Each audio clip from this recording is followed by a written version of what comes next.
There are these 10 missing signs.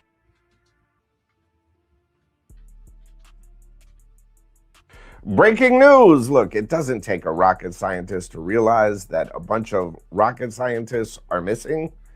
I mean, it's not 2, it's not 3, it's 11.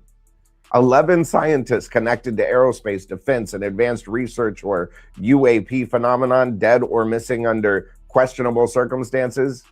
And the latest one, a space researcher who reportedly said, "My life is in danger," before she... Let that sink in for a second. Look, everyone is quick to scream conspiracy theory, but here's the uncomfortable truth. 11. You don't need a conspiracy theory to see a pattern. Some cases are ruled suicide, some accidents, some with no clear explanation at all. Some just poof in the same pattern, but different cities, different timelines, and same proximity to sensitive classified work. NASA, defense programs, advanced research, tech. And now the president, a little late, coming out saying the government is looking into it and expects answers soon. More like it's been happening and now they're just dripping it to us. But let's cut through the noise. If this was random, it wouldn't keep happening. If this was normal, it wouldn't raise eyebrows at this level. And if this was nothing, it wouldn't involve people this close to high level, sensitive or classified information. And it wouldn't be drug out like this. Look, no one's saying that they have the answers, but ignoring it at this point, that's way worse. Because history has shown us over and over, when patterns show up around people who know too much about, you either start asking questions or you get comfortable being lied to. And right now, I think it's the latter. Story developing in the Twilight Zone. Wow. Breaking. All right, so we got 11 missing scientists, guys. That just basically mysteriously. So the ultra-terrestrials. This is one of them right here, guys. I'll just tell you. The ultra-terrestrials, I think. Have you heard of the P-52s and the P-47s? Do you know what that is? They're us from the future. They're from here. They are you. They are me. They're from here, guys. From the future. P-47 is present plus 47,000 years. P-52 is present plus 52,000 years. And basically there's a calamity, right? So there's like a apocalypse scenario in the near future. We it on wipes vertical, out guys. most We of on like vertical. everything, man. We on vertical, Miss Pooh. And there's the ones that go underground and survive, right? And then there's the ones that somehow stay on the surface and miraculously don't die. So the ultra-terrestrials, I'll just tell you, the ultra-terrestrials, I think, have you heard of the P-52s and the P-47s? Do you know what that is? This is one of the scientists, guys, that's either missing or they're us from the future. They're from here. They are you. They are me. They're from here, from the future. P-47 is present plus 47,000 years. P-52 is present plus 52,000 years. And basically there's a calamity, right? So there's like a apocalypse scenario in the near future. It wipes out most of like everything, man. And there's the ones that go underground and survive, right? Hey, look. And then there's the ones that somehow stay on the surface and miraculously don't die. So the ultra-terrestrials, I'll just tell you, the ultra-terrestrials, I think, have you heard of the P-52s and the P-47s? Do you know what that is? They're us from the future. They're from here. This is crazy. They are you. They are me. They're from here. This is one of the future. scientists. This is P-47. This was one of the scientists, guys. Not only did she speak on it, but Trump spoke on it as well. You know what I'm saying? Hold on, let's get Trump up in here real quick. You know, President Trump also spoke on this situation. Missing scientists with access to classified stuff, nuclear material, aerospace. They've all gone missing or turned up dead in the last couple months. Based on what you've been briefed, what do you think is happening here? And do you think that this is connected or totally random? Well, I hope it's random, but we're going to know in the next week and a half. I just left the meeting on that subject, so pretty serious stuff. But we're going to be hopefully, I don't know, coincidence, if you whatever you want to call it. But some of them were very important people, and we're going to look at it over the next. There are these 10 missing scientists with access. So we got Trump speaking on the situation. Hey, all my people over there on Twitch, y'all make your way over here to YouTube, guys. We over here on YouTube. On my vertical on everything news, guys. So make your way over here. Make sure you guys who are watching me on YouTube on the vertical, double tap that screen, guys.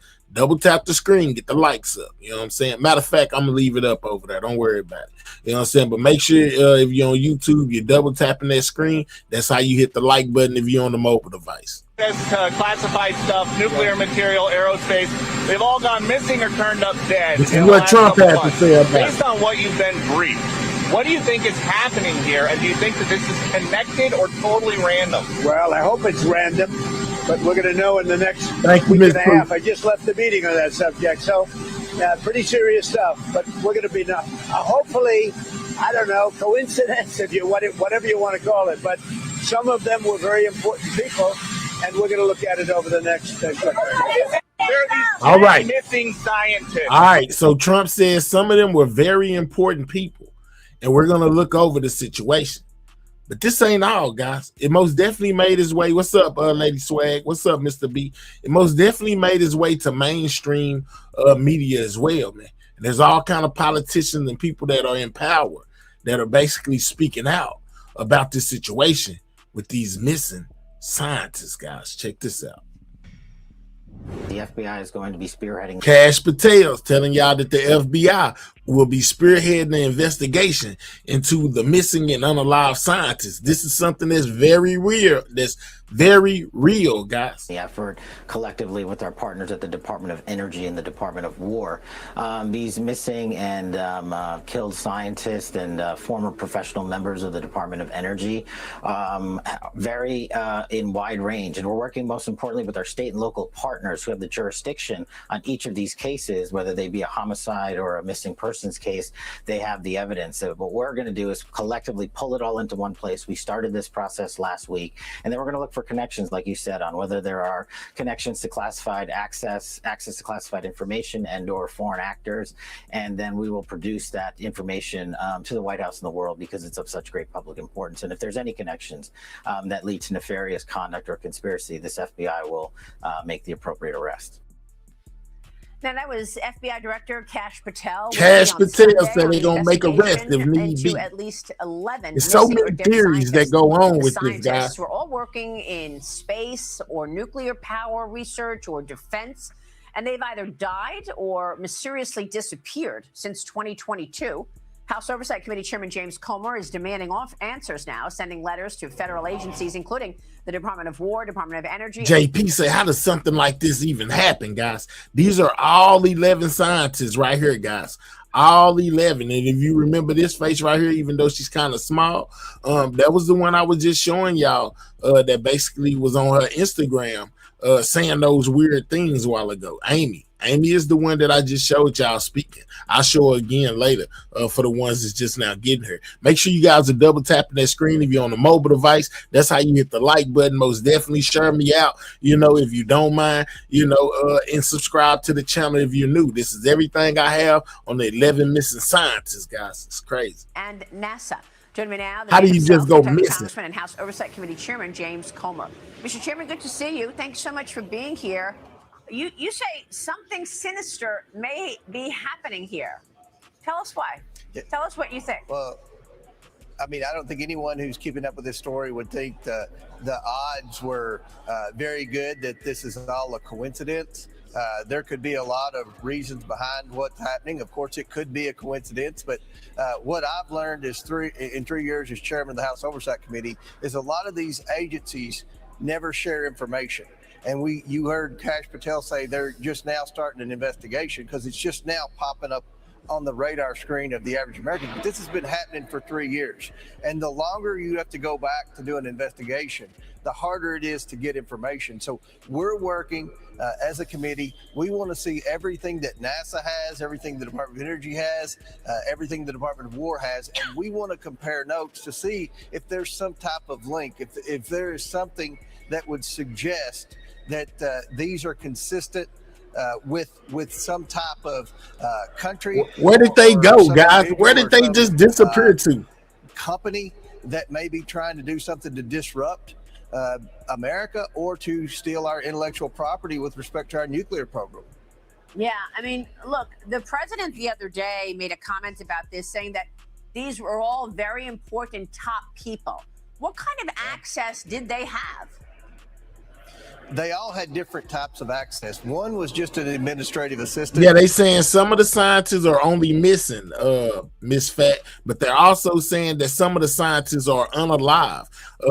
They already know basically where they are, but it was strange circumstances to their demise, and that's why they keep saying some are missing and some are unalive.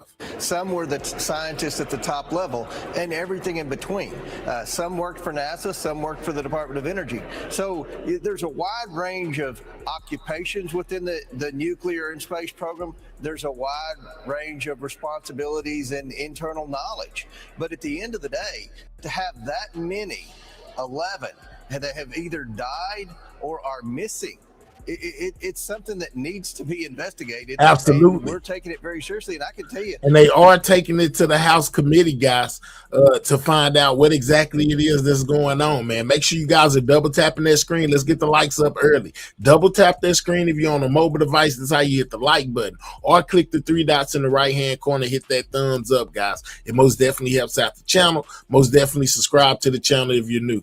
From talking to my colleagues in Congress, Democrat and Republican, every member of Congress is getting a lot of calls from their constituents asking about this. Yeah. And not only that, but, you know, when you consider the fact that we're so competitive on so many levels with China, like, you know, Jared continue to hit that like button, guys. Double tap that screen. And he said that double tap that screen if you have not. Hit the like button. In terms of when we're going to get back to the moon and when China is going to get back to the moon, it's not years. It's that competitive. And of course, that's one of the areas that some of those scientists were working. It is, and you know, you always have to watch China. We have the usual suspects anytime something like this happens. Obviously, China's at the top of the list, and you have Russia, Iran, North Korea. But there are a lot of other countries. Anytime there's a major cyber attack, oftentimes it happens in a country that most Americans would have a difficult time finding on the map. So there are a lot of potential countries that could be involved in this, or again, as I said earlier, it could be a coincidence, but I don't think anyone thinks that it's a coincidence. But at the end of the day, we need to have a serious congressional investigation on this. That's what we need to find out seriously what happened to these people. You know what I'm saying? They let some of them they left their cell phones, you know, things they would normally take with them, they left at home for some reason, you know. On the day they either went missing or met their demise. It's most definitely interesting, guys. We're trying to get all the information together, and again, I'm confident, Maria, that none of these agencies up until perhaps in the last week have ever shared information. Thank you for viewing this, either died or were missing. I doubt they even knew there was a link. So we're going to try to do our part to get answers for the American people and to try to protect the employees and to protect our nuclear and space intellectual property. Yeah, and by the way, we mentioned a lot of countries there. We should also point out that we are right now in a war with Iran. So there's that as well. But I want to just close this and move on. But real quick, how long will this investigation take, do you think? When do you expect to have some more information? Well, I hope by next week we get all the information we're requesting. It's not a lot of information. It shouldn't be a big semi backing up to the House Oversight Committee to drop off millions of pages of documents. Mr. Chairman, you're also raising questions over possible felonies that could have been committed by Minnesota Democrat Ilhan Omar. After discrepancies in her financial disclosures, the Wall Street Journal reported that She and her husband's assets were listed between $6 million and $30 million. But yeah, she most definitely got to a lot of money, man, and got her in a lot of trouble. They is most definitely looking into her finances, guys. And Omar's office later said that the outlet, the filing contained a discrepancy, and an amended version of the of her assets were put out. And then she said that her assets are actually between $18,000. Continue to hit that like button, guys. Double tap that screen if you have not. That's how you hit the like button. Are her assets $95,000 or $30 million? I don't know, but there's one particular asset that we believe she listed. They were listed in two different companies that she and her husband owned, and they went from, worthless to worth between $6 and $30 million, back down to worthless. Now, there was a 4-month period when this became a story that her asset had ballooned to $30 million, and it happened around the time the Somali fraud popped up on everybody's radar screen. She never answered questions to reporters. She could have said then, oh my, I don't have a $30 million net worth. It must have been a mistake in my financial disclosure form. She never said anything. And then when it comes time for all of us to disclose our financial disclosure forms, she amends it and says, oh, I don't have any net worth. But we know there was a winery in question here that has been involved in some type of fraud accusations and lawsuits that her husband was a part of. We know that if you lie on your financial disclosure, hey Lisa, form, that's hey Bless, it says it at the bottom, and it's very hard make to sure make a mistake on your financial disclosure form. Especially make sure everybody is taking time to double tap that screen, guys. If you're on a mobile device, double tap your screen. That's how you hit the like button, or you can click the 3 dots, hit that thumbs up. It helps out the channel. I wouldn't keep asking, guys. Your likes are greatly appreciated. Shout out to everybody in the building as we find out about what happened to these scientists. Shout out to Bless for that 100. If you're like Ilya and Omar and you don't have very many assets, they basically had 2 assets that were 2 mysterious companies. Thank you, Bless. Went from worthless to $30 million back down to worthless. That doesn't make sense. Anyone who's financially literate, which would be everyone who's watching your show right now, knows that doesn't pass the smell test. And yet she's never sat down with a reporter and explained what the discrepancy was and how it happened, and what type of lawsuits are involved with her husband's companies. Just doesn't make sense, and that's why we're pushing the ethics committee to do a full investigation of this, and it shouldn't take long for the ethics committee to do it. Well, just to be clear, she has been in Congress for over 7 years. She is currently in her 4th term after winning re-election in 2024. Initially, the filing said she was worth $30 million. Just to be clear, how much does a congressperson make? For her money to spike like that, she should have knew it was going to draw attention, guys. I don't know how she didn't know that was going to draw attention, but her money went up way too fast, guys. How many of you agree out there? She should have knew that was going to raise flags. $174,000. It's been the same salary for 16 years. Hasn't gone up 1 penny. So it would be very difficult to accumulate that much wealth. And remember, her fingerprints are all over a lot of this Somali fraud in Minnesota. She has requested some earmarks on some bogus projects that were smack dab in the middle of all of this Somali fraud. So you have to factor in that she's front and center in all of this Somali fraud, in addition to her financial disclosure form. The Somali fraud. 0 to 30 million back down to 0. It doesn't make sense. Nobody's buying it. If it were a simple error, it wouldn't be hard for her to sit down with a reporter. She could sit down with an MSNBC reporter who would be throwing her softball questions and answering. She's never answered questions, which leads most people to believe there's something there. All right, Congressman, we're going to be watching your work on that one as well. Thanks so much for joining us. We'll check back as you develop. All right, so we found out a little bit from him. He most definitely on the House Oversight Committee when it comes to these scientists, guys. I don't want to get off course when it comes to the scientists, so we're going to move along to I think did we do the same thing? No. Okay, hold on. Let me make sure. Okay, yeah, this is a different one. All right. So we heard from Kash Patel. We most definitely gonna hear from him one more time when it comes to this situation, as well as some others, who basically had something to say about these missing scientists, guys, and how they just mysteriously some passed away and some came up missing. Let's go. The FBI is going to be spearheading the effort collectively with our partners at the Department of Energy. Shout out to Pressure for being a member for the last 17 months. Killed scientists and former professional members of the Department of Energy, very in wide range. And we're working most importantly with our state and local partners who have the jurisdiction on each of these cases, whether they be a homicide or a missing persons case. They have the evidence. So what we're going to do is collectively pull it all into one place. We started this process last week, and then we're going to look for connections, like you said, on whether there are connections to classified access to classified information and or foreign actors. And then we will produce that information to the White House and the world because it's of such great public importance. And if there's any connections that lead to nefarious conduct or conspiracy, this FBI will make the appropriate arrest. And that's FBI Director Kash Patel with me on Sunday Morning Futures as the FBI. What happened to these scientists, guys? Shout out to Pressure for that 5. Appreciate you, big dog. The scientists were all working in space and defense, nuclear power research, and they've either died or mysteriously disappeared beginning in 2022.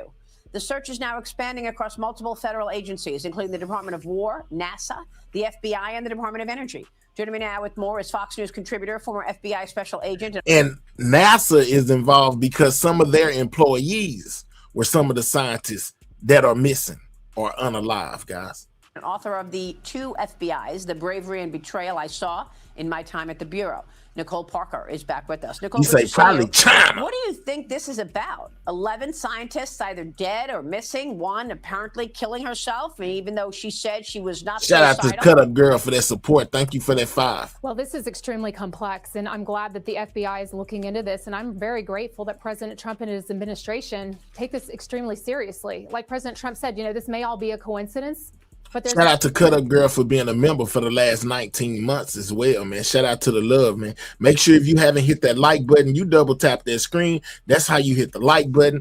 If you're on a mobile device, or you can click the 3 dots in the right-hand corner, hit that thumbs up, guys. And most definitely subscribe to the channel if you're new. This is everything I'm finding on these 11 missing scientists that mysteriously came up missing or unalive, guys.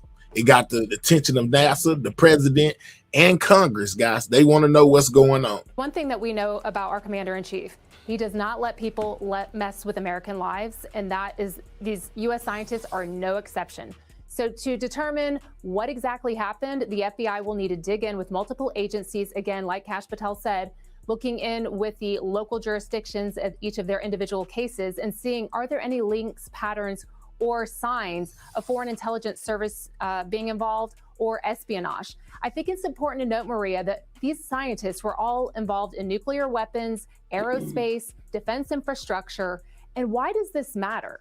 Why is there a question in our mind that this could be nefarious? It's because we all know that we are in fierce competition with China, Russia, Iran. The NASA administrator, Isaacman, just recently testified before Congress.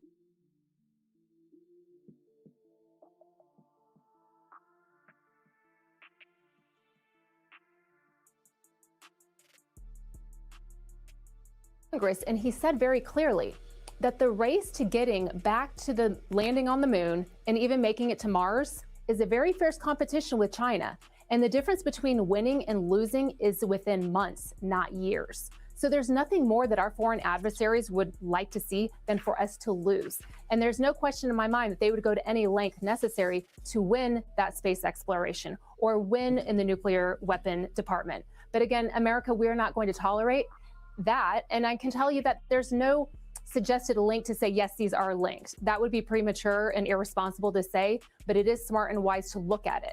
And it's important also to note, espionage typically involves, there's no question in our minds. We on the vertical, guy. We on the vertical, man. Typically, it does not involve death and abductions. It's more spying, bribery, recruitment, things of that sort, but it's not to say that it can't happen.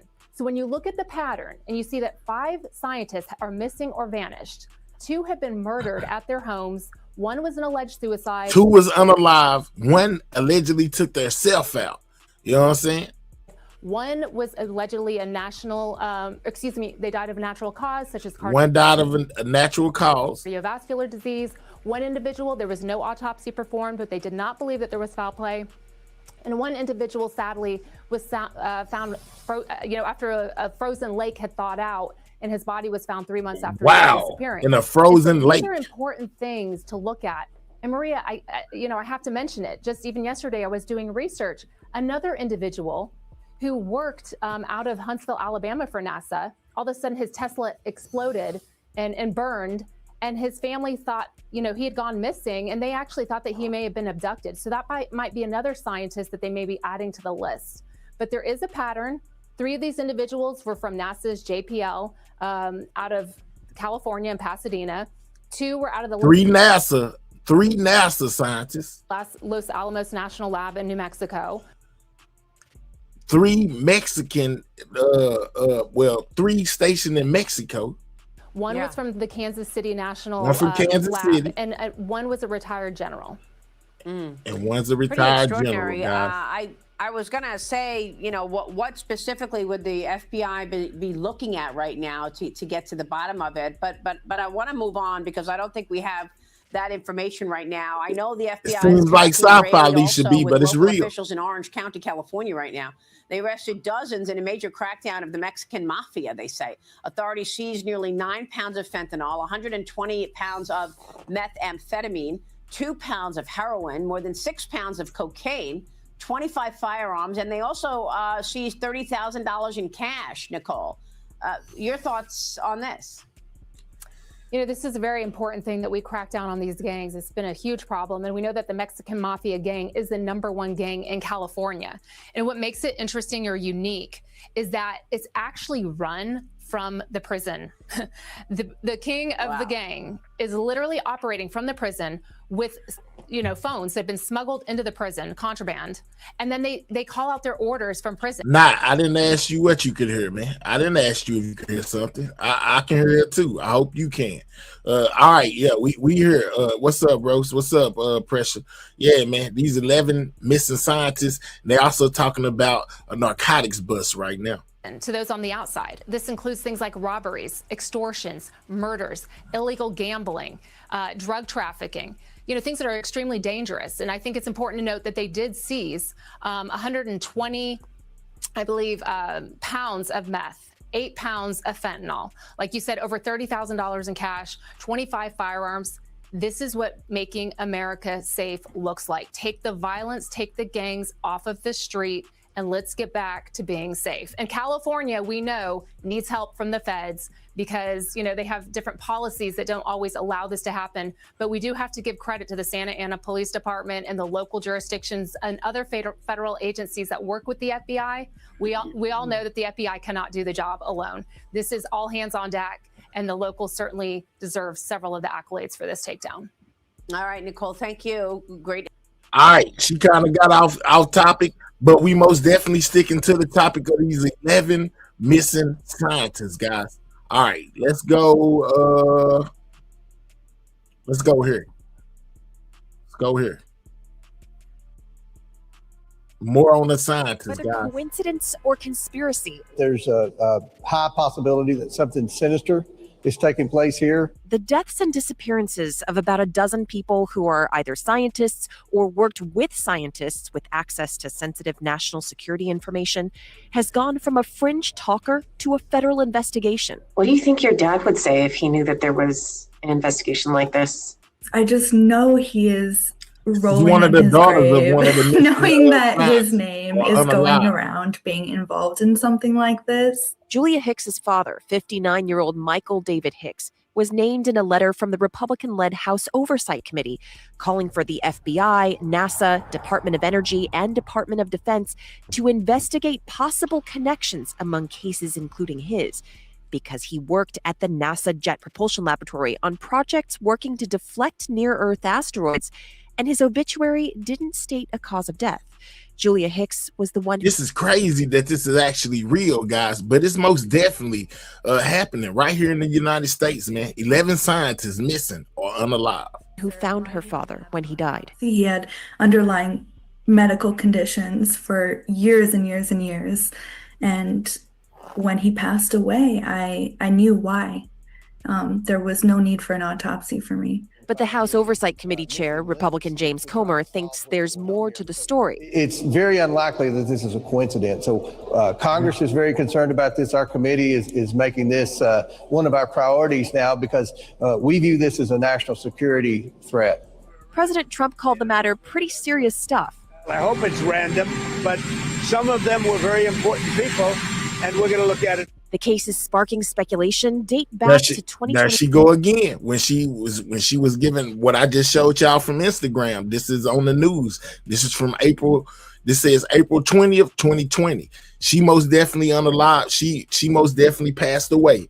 But what she had to say before she passed away is what's raising eyebrows. Too, when Amy Eskridge died at age 34. She had founded the Institute for Exotic Science. You can't be calling these people to be like, can I disclose UFOs tomorrow? You have to be like in talks with these people. But her family told CNN in a statement, people should realize that scientists die also and not make too much of this. Conspiracy theories also swirl around 39-year-old Matthew James Sullivan, a U.S. Air Force intelligence officer who died in 2024. Republican Congressman Eric Burleson wrote about Sullivan in a letter saying Sullivan was about to testify in a whistleblower case about UFOs. Circumstances around some of the scientists being lumped into this mysterious group are actually well documented. Specifically, the MIT professor who was killed, as we know, by the same person who shot up the classroom at Brown University. There was another researcher who was a scientist who was a researcher for a big pharma company that also doesn't really fit the potential pattern. But former FBI Deputy Director Andrew McCabe says it's worth exploring the cases with no known connection and cannot be explained at the moment, like the disappearance of Melissa Cassius and Anthony Chavez, who worked at Los Alamos National Laboratory. Chavez's best friend told CNN, it's about time for a federal investigation. As for some speculation that these deaths or disappearances could be linked to work with UFOs, that's really not very helpful to investigators. Y'all think this could have something to do with some UFOs? I'm just saying, they saying it could be a possible link. They saying it could be Russia. They saying it could be Iran. They saying that it could be China. You know, what do you guys think? You know, is this just a coincidence, or is there something more to it with these missing scientists, guys? Make sure you take time to double tap that screen if you're on a mobile device. That's how you hit the like button, or click the 3 dots, hit that thumbs up, and most definitely subscribe to the channel if you're new. We want to kind of not prejudge anything and really just look at the raw facts. All right. So with it being asked of Trump, y'all know it had to make its way. It had to make its way to the White House, and Caroline Leavitt also spoke about this situation. Let's go here. Missing or died since mid-2024. They all reportedly had access to classified nuclear or aerospace material. Is anybody investigating this to see if these things are connected? I've seen the report, Peter. I haven't spoken to our relevant agencies about it. I will certainly do that and we'll get you an answer. What do you think is happening here? And do you think that this is connected or totally random? Well, I hope it's random, but we're going to know in the next week and a half. I just left the meeting on that subject, so pretty serious stuff. This is crazy, guys. Leavitt now says the White House is actively working with all relevant agencies and the FBI to review all the cases together and identify any potential commonalities that may exist. This as the 2022 death of scientist Amy Eskridge has been identified as a possible 11th case included among the recent deaths and disappearances involving Americans tied to classified research. One of the biggest leaders on this subject in Congress, Missouri Congressman Eric Burleson, joins us now. Congressman, what's going on here? Do you think it's possible that some foreign spies could be scooping up our scientists to go build something? Hey, Candy. You know, that would be the most likely explanation for a lot of this, and that's not out of the realm of possibilities. I mean, there's been activity of foreign countries interfering with, whether or bringing over scientists from other countries, whether you go all the way back to Operation Paperclip or the United States after World War II. And we if you go back and look, we did use not severe intimidation, but we brought over a lot of German scientists. Russia used extreme intimidation efforts to bring in as many of those German scientists as possible. And then you fast forward to today, there's often activities where countries actively take out or eliminate some of their opposition's top scientists and for the security reasons. So this is not unusual. In fact, today we know that there's an operation by China called Operation Fox Hunt, as well as another one called Operation Skynet, that are designed to bring back and intimidate Chinese scientists to get them to repatriate back to China. So if these scientists are being blackmailed or forced to do something against their will, if that's what's going on here, do we look at the usual suspects, Russia, China, or do you think that there is a door number 3 that we need to look at? I think that we should leave all options on the table, all possibilities.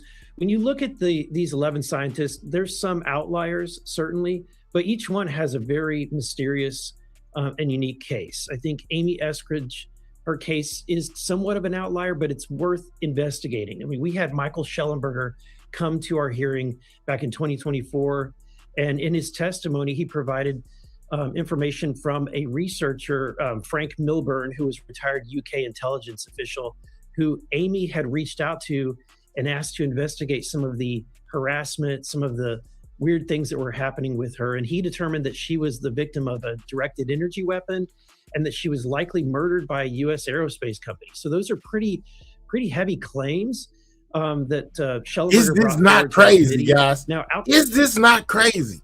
If it wasn't all over the news, I wouldn't even believe it. But Lord have mercy, it got to be something to it, man. One of the scientists said that somebody fired a high-powered energy weapon at them, something that we haven't seen that caused massive burns all over her body, guys.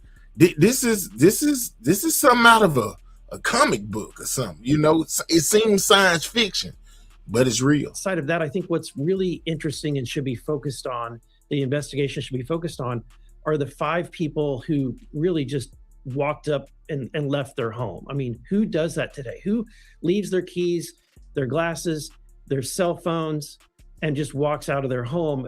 Anthony Chavez in May walked out of his home. He was working for he was retired from Los Alamos and had some of our nation's top security secrets. You have Monica Reza, who mysteriously disappeared on a hike just 1 month later. And then within a few days, Melissa Cassius, who worked with Anthony Chavez, also at Los Alamos, she mysteriously walked out of her home, left all of her devices and belongings, walked out with nothing. And then you have, in August, just about a couple of months later, you have Stephen Garcia, who was working on on some of our nuclear weapons programs, who walked out of his home. He had a firearm with him. And then also, of course, General William McCaslin, who walked out of his home in this February. I do want to get you on something else. You're an expert congressman on a topic that we ask about every chance that we get. Who just walks out of their home, you know, and leave the cell phone, you know, behind type? Like, it got to be more to this situation, guys. It just got to be. Briefing. UFOs and UAPs. The Pentagon missed an April 14th deadline this week to release 46 UAP files that Congress could they have been taken out now, for what they know, Republicans are guys. threatening the Pentagon with a subpoena. Seeing their high-ranking positions. We found many very interesting documents, I must say, and the first releases will begin very, very soon. So you can go out and see if that phenomenon is correct. You'll figure it out. Let me know. Do you expect this release to include information about a UFO that you've talked about in the press before that's so big it can't be moved, so the country it's in, which is classified, is hiding it by building a structure around it? I certainly hope it does include that. Look, President Trump should be applauded. He is the disclosure president. He's done an amazing job of disclosing some of our nation's secrets that they've held on to for decades. But from my experience, we're going to have to wrestle the intelligence community to the ground in order to get this information out of their hands, because they really do everything they can to try to block us in our efforts. I sent a letter that was co-led by Representative Luna, Burchett, and many Democrats even, that was requesting these exact same video files. And then 1 month later, Representative Luna decided to go public with that same request. I'm glad that she did, because at the end of the day, we've played nice, but at some point you have to stop playing nice. You have to be direct. And so I'm glad that the president has taken action. Hopefully he will follow up with an executive order. That's where we will really have some teeth into this, and that will send a message and give the strength to Tulsi Gabbard and her team to actually get these files wrestled away from intelligence. Congressman Eric Burleson, there's a lot there with both these topics. Thank you very much. Man, thank you. Anytime. So this guy is basically trying to tie it into aliens and stuff. You know what I'm saying? Like, man, this is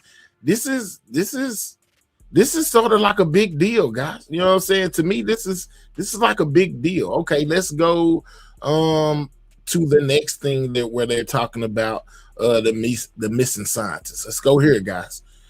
Shout out to News Nation as well. Chris Cuomo, he most definitely talking about it.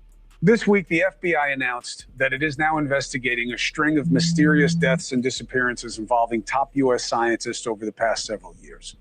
Some had reported ties to the UAP community, the UFO community. Today, and now look, we think that is aliens that have abducted these scientists. I'm just saying, I heard a lot of UFO talk when it comes to these. Some of the people being from NASA, is it? I don't even want to really. But hey, is it possible it's some aliens? Covered this with Ross Coulthart, and I've been doing a lot of reporting on it where I've been reading into it, and I haven't really attacked it because I think it's more correlation and interesting for social media, but not really true causation. But today we got thrown a curveball. Amy Eskridge is one of those who is dead. We know what happened to her. She's dead. We don't know how she died. It was ruled a suicide, but this happened back in 2022.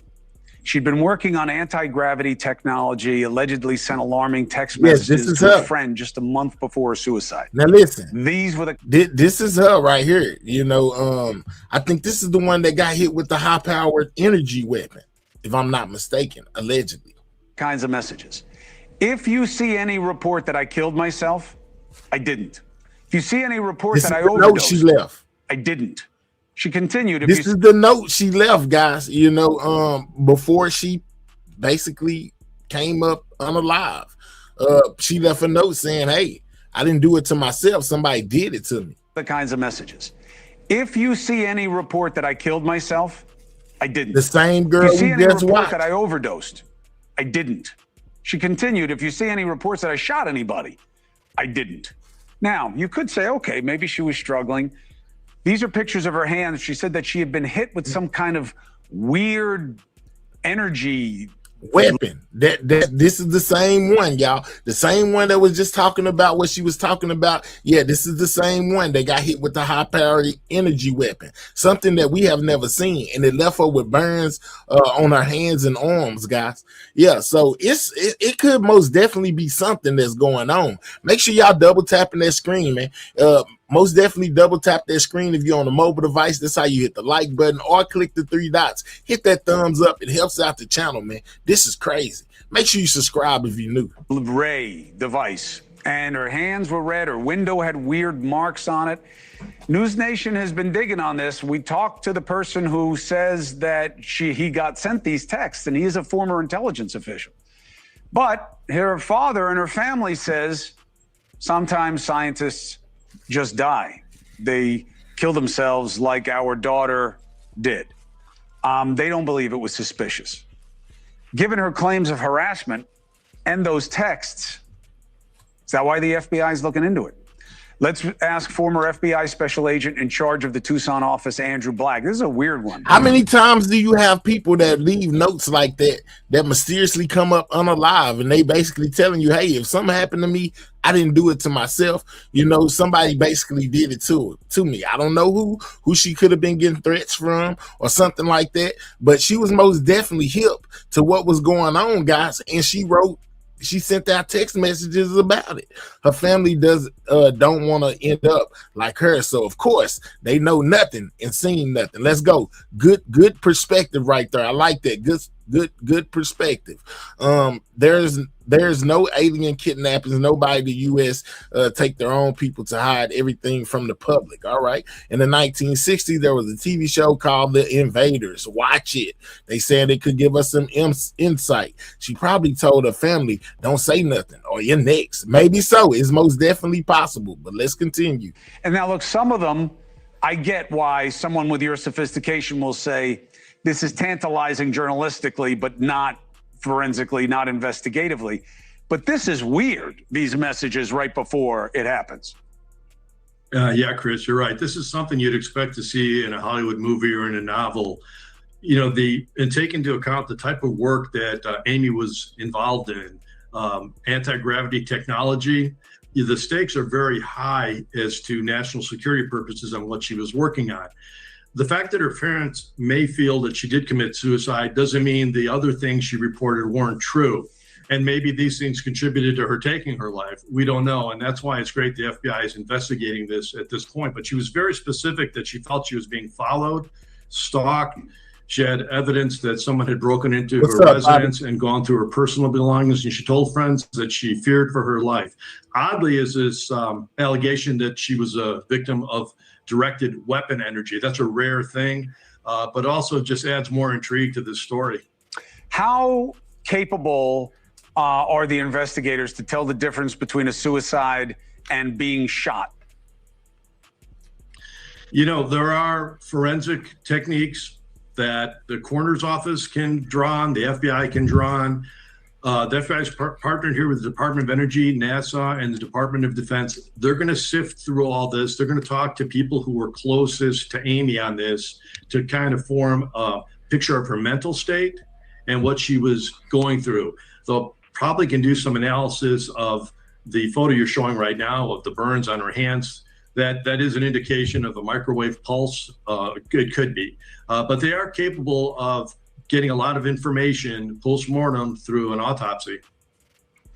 Andrew Black, I appreciate you. Thank you very much. This is a weird one. You know, sometimes when you're covering these kinds of investigations, you like to be a half a step ahead and suggestive of a narrative that will make more sense as we learn more. I can't do that here. I don't know what to make of this. Andrew, be well. We'll keep talking about it. Thanks, Chris. We'll be right back. Yeah, so you hear Chris say, man, this is crazy. Chris saying you don't know what to make of it either, which has some people saying that, man, I don't know what to believe, but I do believe that there is something sinister going on, guys. Check it out, man, as we get even deeper into this situation with these 11 missing scientists, guys. Make sure you're double tapping that screen, man. I'm giving y'all everything that I see in regards to the situation. You know, you have to go multiple places to hear multiple things. So we came so far, we found out that they feel like it might be Russia that's kidnapping these scientists, or China, or Iran, guys.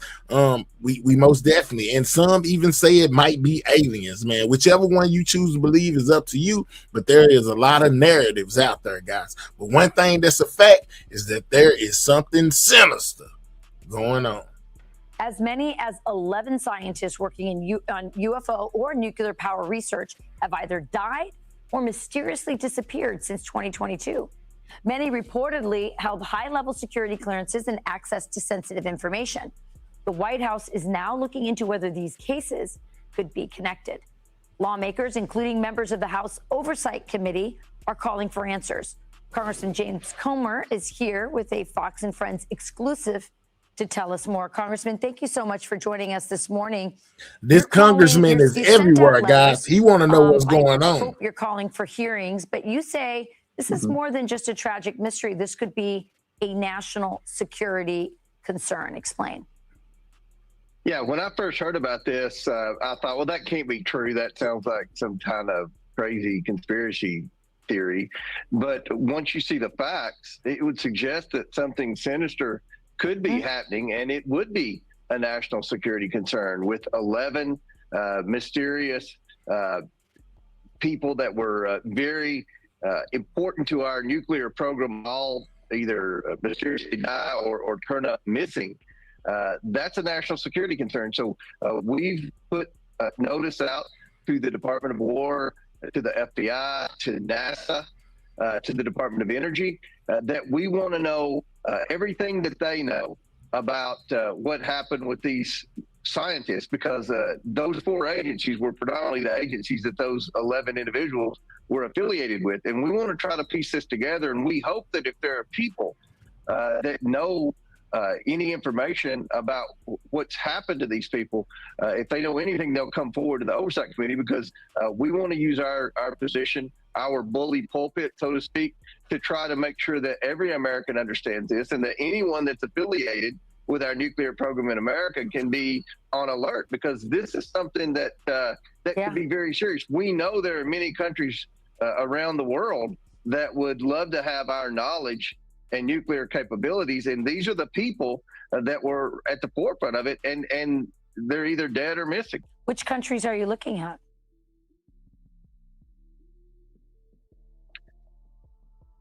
Congressman, which countries? So we want to.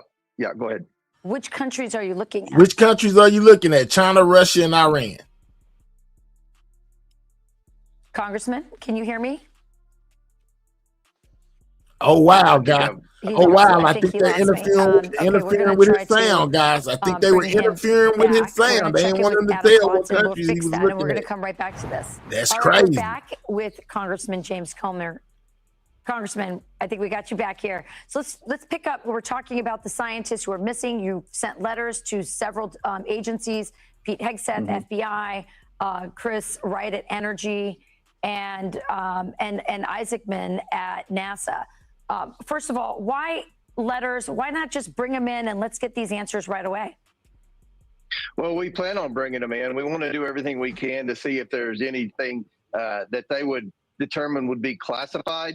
We don't want to do anything to jeopardize an ongoing investigation. I know the president said there's an ongoing investigation, but as members of Congress and as leaders on the Oversight Committee, we're very concerned about this. This is a national security concern. This would suggest that something sinister may be happening. So we want to see what we can do, and hopefully with our bully pulpit, we can maybe bring attention to this and have anyone that knows of any information out there, have them contact Congress so we can help determine what's going on here and prevent this from happening in the future. Yeah, I know you're trying to figure out whether it's a foreign threat or if this is something from within our government. My concern would be that if it's within our government, the people you're bringing in are political appointees. And as you know, there are these lifer deep staters, and it's really hard to get information out of them. I want to move to this because Ilhan Omar is, she's suddenly a millionaire.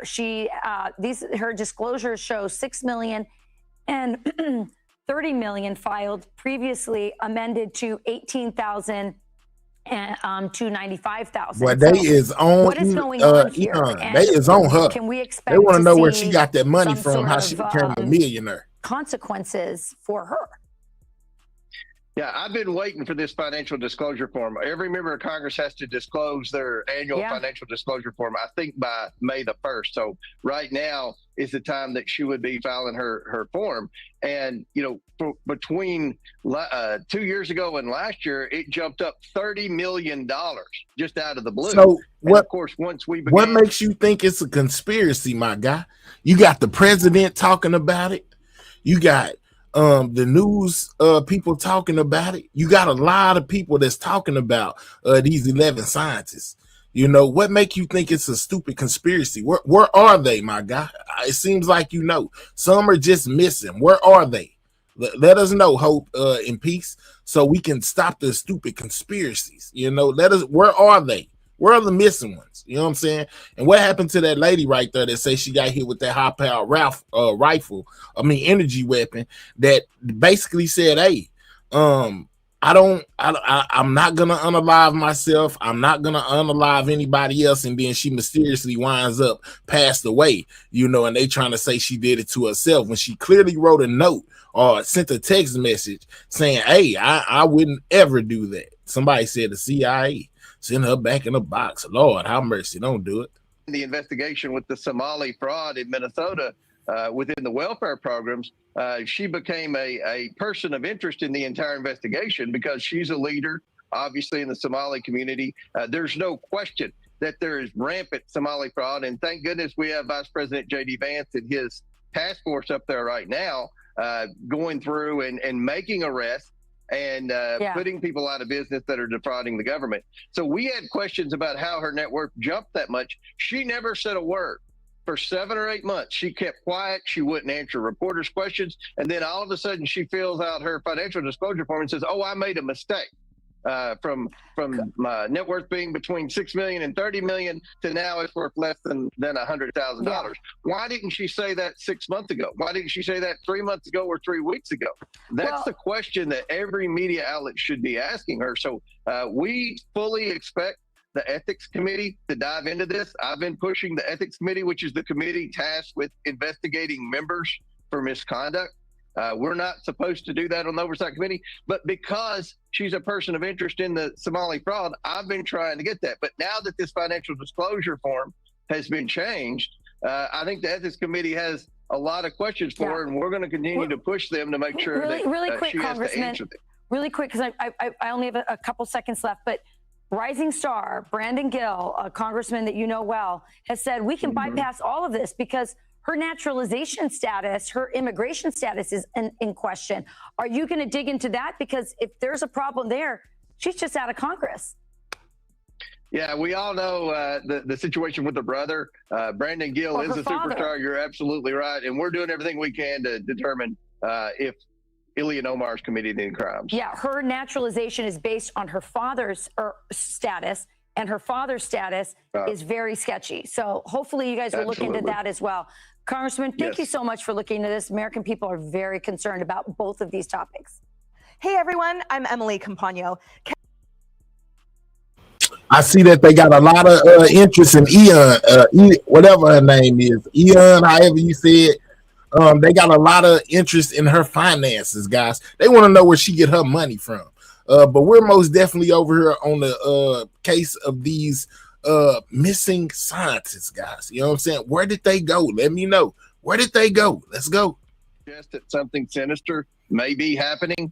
So we want to see what we can do, and hopefully with our bully pulpit, we can maybe bring attention to this and have anyone that knows of any information out there, have them contact Congress so we can help determine Congress what's going on here. Look into the missing scientists. House Oversight Committee Chair James Comer helping to lead the congressional investigation of a group of American scientists who've either turned up dead or disappeared. At least 11 of these scientists who vanished or died under mysterious circumstances are tied to U.S. nuclear and space research.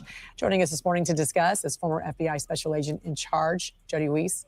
Good morning to you, sir. We have to say also they have not been linked together, but one thing we do know, they all had high-level security clearances. So in reviewing these cases, you said a few things did stick out to you. Which things stuck out to you? And do you agree with House Oversight Committee Chair James Comer that something sinister is happening here? Something is going on, guys. Yeah, Jan, good morning. Great to be with you again. I think it's a bit too premature to call this sinister. Yes, it could be the result of foreign intelligence service operations. That's been taken in the past. They'd love to steal our intelligence. But right now, we just have a very odd cluster of cases. What makes it unusual to me is the fields where it comes from: defense, aerospace, nuclear. Yeah. In a 4-year period, to have 11 people disappear or turn up dead is unusual. But let's talk a minute about the clearance. People are getting really spun up on the I'm not sure, Constance. There are I'm not sure. Maybe so. Clearances given to government employees. Every FBI employee, not agent, employee, has a top secret clearance. And some of these, as you mentioned, the deaths, they can be explained. You had a couple of homicides, you had a suicide, you had 2 individuals that were colleagues at the Jet Propulsion Laboratory who died close to each other, but the family didn't release autopsies. But what sticks out to me are the disappearances. Think about it. You have Bill. Where did they go? Experienced hiker, goes out without his glasses, without a phone. Who would do that? I hike all the time out here in Arizona. I would never go out. That's exactly what I just said. And he ain't the only one that left home without his phone. before going missing. In this day and age, everybody takes their phones pretty much everywhere, guys. We all take our phones everywhere. You know, unless you just mess up and forget it at the house, you take it everywhere pretty much these days. Why would these people just go randomly leave their phones at home and then come up missing or unalive, guys? It's something going on. It got to be. They're without the ability to see or communicate. But the most unusual one, Jan, Monica Reza. She's hiking in the Angeles forest. She's with two companions. At about 9 o'clock in the morning, while one hiker looks back, sees his partner, she waves at him, she smiles, and then she's gone.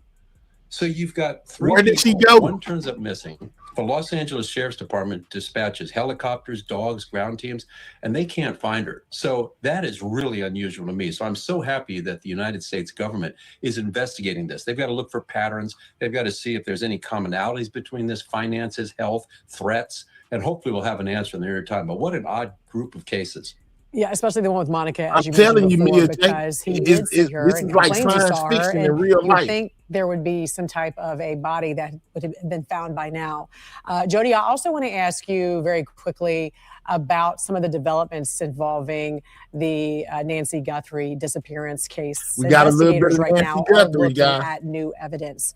From your experience, what does it mean when the FBI Another takes person that just came up missing and they can't find her? In 2026, Nancy Guthrie, along with these 11 scientists, can just come up missing and nobody can find them. Man, there's something going on, you know, and then they writing ransom notes. They want Bitcoins. You know, all of this is crazy, guys. fresh look like this? Could this be the turning point? Boy, I certainly hope so, Jan, for the family's sake. You know, the FBI received some DNA evidence from inside the house, which makes it really, really good evidence because it came from someone inside. And hopefully that can be identified through their state-of-the-art technology as belonging to someone, or at the very least, being able to track through to the family through that genetic genealogy. But Jan, what's sad in all of this is this sat in a private lab for 11 weeks. 11 weeks this piece of DNA sat there. Well, this family suffered on this. So fingers crossed, prayers said that hopefully we'll get an answer here that either Nancy's recovered or at the very least, the family will finally get closure. But optimistic always. As you said, though, why is it going to a private lab instead of to Quantico at the world-renowned There's so many odd Quantico things in FBI this lab? case. 100%. Why? Why did they do that? All right. Former FBI Special Agent in Charge, Jody Weiss. Always great to see you, sir. Thanks for joining us. You too, Jan. Take care. The White House now vows to investigate the mysterious disappearances. Let's go to Morgan Stevens with the fact check team. Tell us more about these They're talking about the scientists, specifically. guys. What were they working on? Where did they come from? Yeah, the White House is essentially trying to put together the pieces here and see if there's a link in these cases. Nearly a handful are from New Mexico. Melissa Casillas and Anthony Chavez were employees at the Los Alamos National Lab there. Others like William Neal McCaskin at Kirtland Air Force Base and Stephen Garcia at the National Nuclear Security Administration were Albuquerque residents. They're all still missing. Meanwhile, Monica Reza, Frank Maywald, and Michael David Hicks were scientists at NASA Jet Propulsion Lab in California. Maywald died in 2024 and Hicks died in 2023. Reza, meanwhile, is still missing. Carl Grillmer was a research scientist at Caltech's Infrared Process and Analysis Center who was recently shot dead on his front porch in LA. Nuno Luero, an expert in fusion and plasma physics, was shot and killed at his home near Boston last December. Around the same time, Jason Thomas, a director of chemical biology at Novartis, went missing in Massachusetts. His body found 3 months later in a lake nearby. Last, we have Amy Eskridge. She was a scientist working on anti-gravity technology and died in 2022 from a reported self-inflicted gunshot wound. And it's my understanding officials are saying each of these cases are not necessarily connected, or at least that's what they're looking into. But what can you tell us about what they were individually looking into? Everybody take time to double tap their screen if you're on a mobile device, guys. You know, the like button is very necessary. So double tap their screen if you're on a mobile device, or click the 3 dots in the right-hand corner. Hit that thumbs up, guys. It most definitely helps out the channel. I'm most definitely bringing you everything I can find on these missing scientists, guys. This is crazy. It's like sci-fi. This is like a sci-fi movie or something, man. Whoever would have thought in 2026 we would have 11 missing scientists, guys.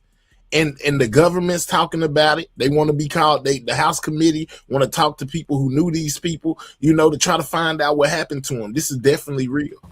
Well, these scientists were working on some of the most sensitive fields in the country, and that ranges from nuclear weapon security at Los Alamos to NASA missions tracking asteroids and defending Earth. Others were studying fusion energy, advanced aerospace systems, and even developing new cancer drugs. Taken together, these are major areas of national security and scientific value, though officials say there is still no confirmed link between these cases. All right, Morgan Stevens, thank you for that breakdown. In a few moments, Emma Withrow will join us to discuss why the House Oversight Committee is now stepping in. The House Oversight Committee is now stepping into the growing mystery surrounding a string of missing and dead scientists tied to sensitive U.S. research. Chairman James Comer says the committee wants answers from multiple agencies, including the FBI, Department of Energy, NASA, and the Pentagon. Let's go to Emma Withrow from the Fact Check team. And it sounds like this is just the initial step to gather information, right? Yeah, absolutely. I mean, the committee is obviously not leading the investigation themselves, but what the House Oversight Committee is doing is using Congress's power, their oversight power, to demand briefings and information from these agencies that might have pieces of the puzzle. I mean, Chairman James Comer and Congressman Eric Burlinson said in a statement today that they want information from the Department of Energy, the Department of Defense, NASA, and the FBI about these deaths and disappearances, and also about what procedures are in place to protect sensitive personnel and also scientific secrets that these people might have known. So is there a possibility that these agencies could still be involved? I know it's still early. Yeah, I mean, anything is possible. Anything's on the table right now. The Department of Energy, they have interest because some of the people reportedly had ties to national labs or nuclear-related work. NASA's involved because some were affiliated with the Jet Propulsion Laboratory or other aerospace research. And then the Defense Department matters, really, if any of the individuals had defense ties or security clearances or work related to military programs. So Congress is essentially asking all of those agencies, what do you know? What are you doing? And do any of these cases connect in any meaningful way? So it'll be interesting to see what type of information they gather. And it sounds like it's going to be a layered approach, even simply just looking into background. Emma, thank you. And for more on this Fact Check Team topic, including links to their sources, scan their QR code on your screen or visit thenationaldesk.com. It's crazy, guys. I'm Atra Al-Nashar in Washington. Top officials at the White House and Capitol Hill are starting they to interested into these scientists, guys. Scientists in the U.S. who have either been found dead or gone missing in the past few years. Many of them have something very specific in common that's raising suspicion. 11 scientists missing, killed, or found dead over a span of less than 4 years, now getting attention from the President of the United States. I hope it's random, but we're going to know in the next week and a half. And the top investigative committee in the House of Representatives. There's a high possibility that something sinister is taking place here. Oversight Committee Chairman James Comer sending letters Monday to the Pentagon, FBI, NASA, and Department of Energy asking to be briefed on any information they have. Can we get the likes to 200, guys? We need 30 more likes. Double tap their screen if you have not on your mobile device, and click the 3 dots, hit that thumbs up. Make sure you subscribe to the channel if you're new, guys. This is everything on the scientists, guys. Double tap that screen. Let's get the likes to 200. Shout out to everybody in the building. Saying, if the reports are accurate, these deaths and disappearances may represent a grave threat to U.S. national security and to U.S. personnel with access to scientific secrets. The first case was... They all have in common that they're all scientists. That's one thing I know for sure. In 2022 in Huntsville, Alabama, when 34-year-old scientist Amy Eskridge, known for unconventional research on anti-gravity, was found dead from a self-inflicted gunshot wound. The most recent case, 45-year-old Novartis scientist Jason Thomas, whose body was recently found in a Massachusetts lake on March 17th, 3 months after he went missing. Some of them were very important people. 4 of them had worked for NASA, 3 in the Jet Propulsion Lab specifically, and 2 who are missing were either current or former staff at Los Alamos National Laboratory, known for its work on nuclear weapons. Oversight Committee member Eric Burleson says the most suspicious cases to him are the 5 who seem to have just up and left their homes. Just vanished. Anthony Chavez in May walked out of his home. He was working Just for vanished into thin air, guys. He was retired from Los Alamos and had some of our nation's top security secrets. 7 weeks later, Melissa Cassius, who worked with Anthony Chavez, also at Los Alamos, she mysteriously walked out of her home in August, just about a couple of months right, later. Angie, Steve right. Garcia, who was working on on some of our nuclear weapons programs, who walked out of his home. 2 of these cases garnering less suspicion than the others. Carl Grillner was killed by an alleged carjacker, and Nuno Loureiro was killed by the suspected Brown University shooter. In Washington, I'm Atra El-Nashar.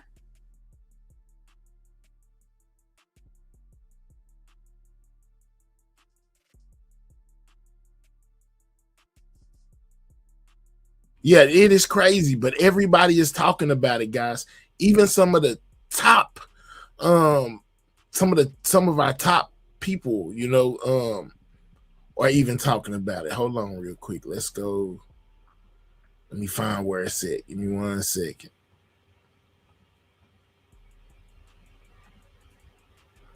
Okay, I know where it's at. Hold up. Yeah, let's go here. A retired Air Force general who vanished in New Mexico. William McCaslin went missing last month. Members of Congress are warning this could be a national security issue. The general was involved with the Pentagon's most advanced Air Force general has came up missing, guys. Classified space weapons program. McCaslin was in charge of the Air Force research. He also was over a what? Aerospace research. Aerospace research, guys, this general. Most advanced aerospace research. He oversaw what is going space on? Weapons program. McCaslin was in charge of the Air Force Research Lab at a base in Ohio. It's rumored that base holds extraterrestrial debris from the Roswell crash site. The general was tied in with the UFO community. A source told the New York Post the general was a gatekeeper. Are you guys hearing this? Are you guys hearing this? Man, this is crazy. Yeah, for real. Community. A source told the New York Post the general was a gatekeeper for anything UFO related in the Air Force.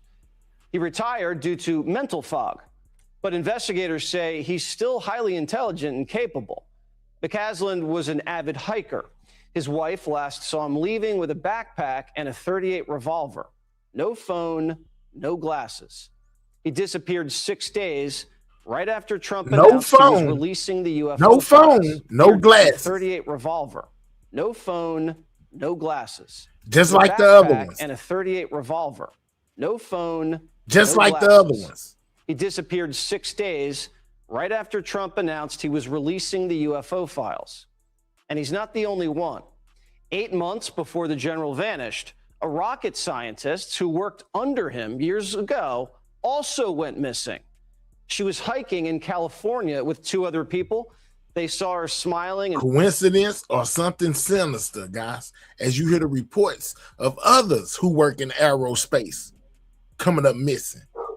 This is wow. Waving 30 feet behind them. When they turned back again, she was gone, vanished in plain sight. They searched for days and couldn't find any trace of her. This is a very, very strange situation. And 11 days before the general disappeared, another scientist was shot dead on his porch. Carl Grillmar was known for discovering signs of water on a distant planet. He was gunned down in California. Freddie Snyder was later charged with his murder. He has a rap sheet, but was let out of jail by a Newsom-appointed judge weeks before he allegedly killed the scientist. We still don't know his motive. And we don't know if these cases are even connected. But this many top scientists getting killed or going missing in just under a year looks like a major red flag. Chris Swecker is a former assistant FBI director. Chris, the mind goes right to a foreign intelligence This service. is most definitely something like something Is that we where haven't your gut seen tells you before, this guys. is going towards?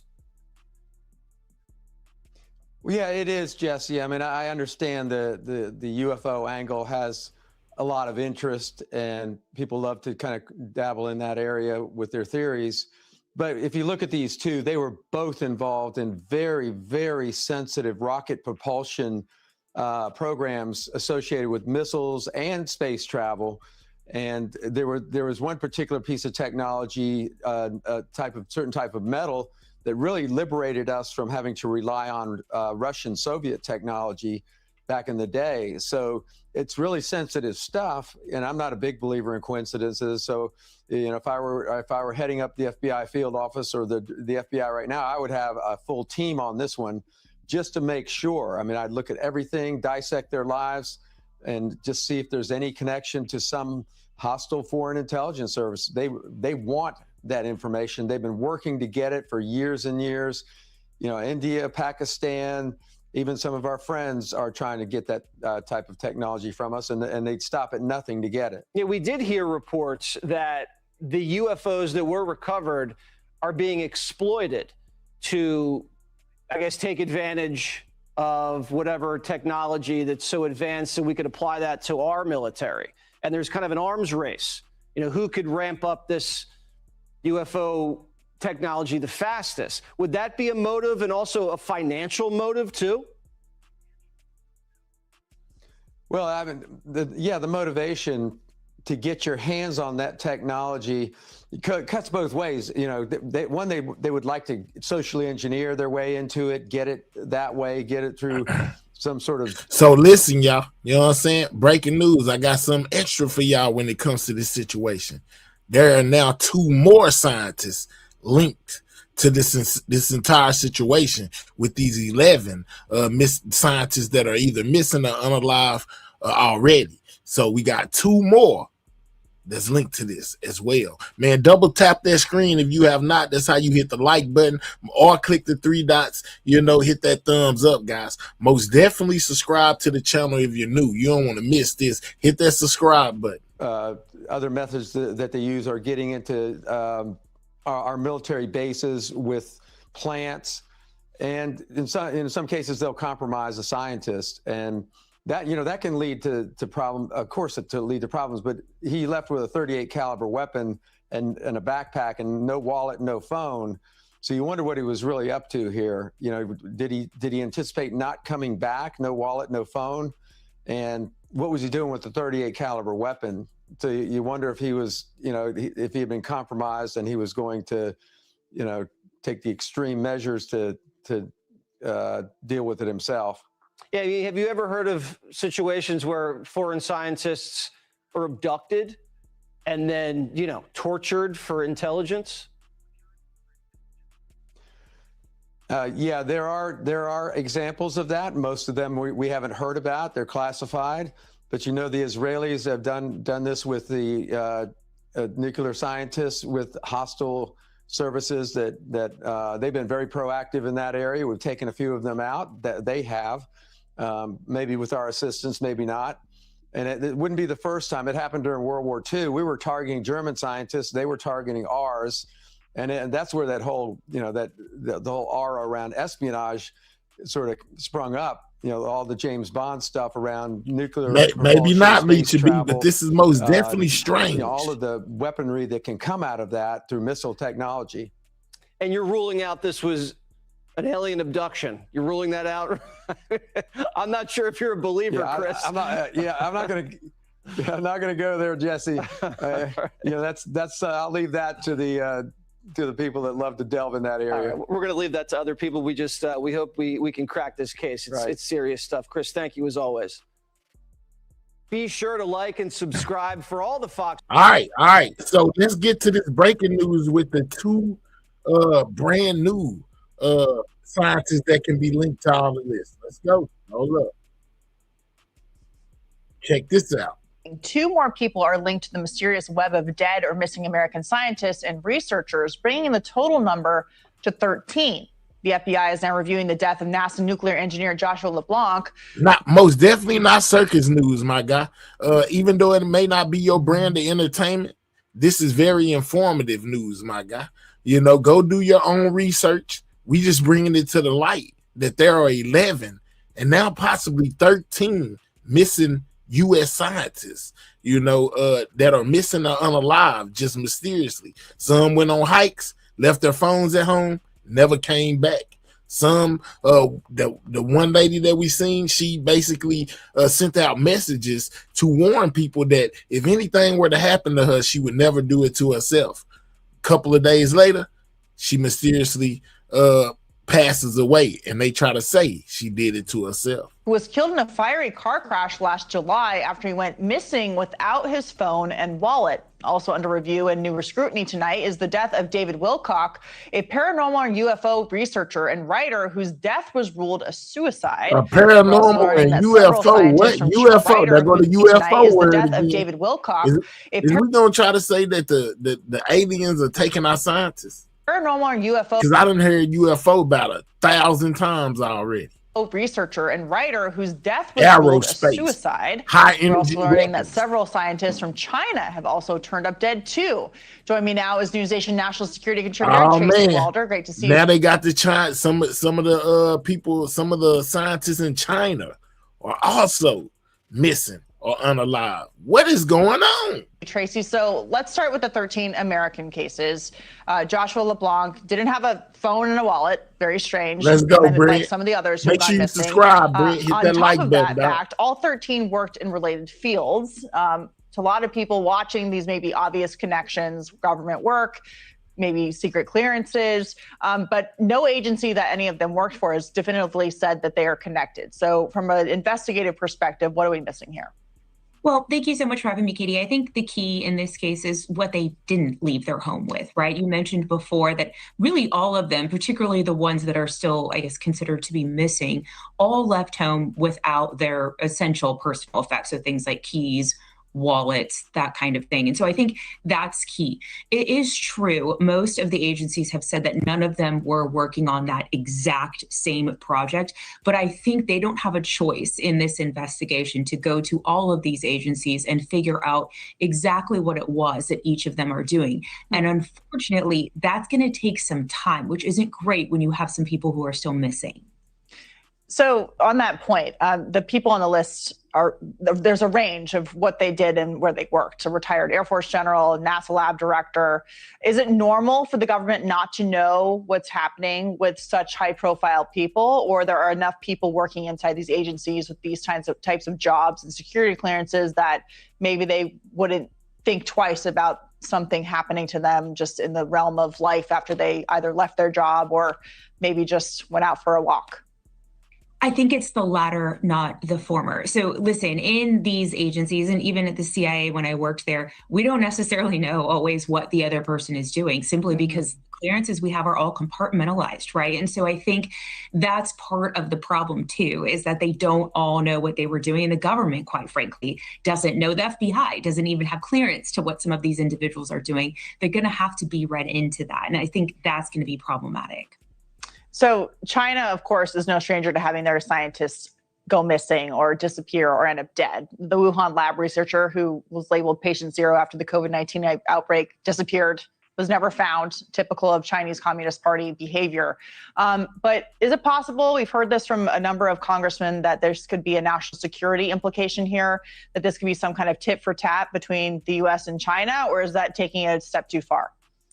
So I'm just going to give my opinion. I feel that it's a step too far. Listen, I completely agree with you that this is an MO that we have absolutely seen of the CCP. They have definitely engaged in that in some of their scientists, as well as some of their dissidents as well. There's no question. But the issue is I just look at the tradecraft that I know China works when I worked Chinese counterintelligence. Do any of y'all out there feel like this may be a U.S. thing? You know, I think somebody out there typed it saying basically they didn't want our top secret information to get out. So this is something that they may do in order to lessen the amount of people that know things, if that makes any sense, guys.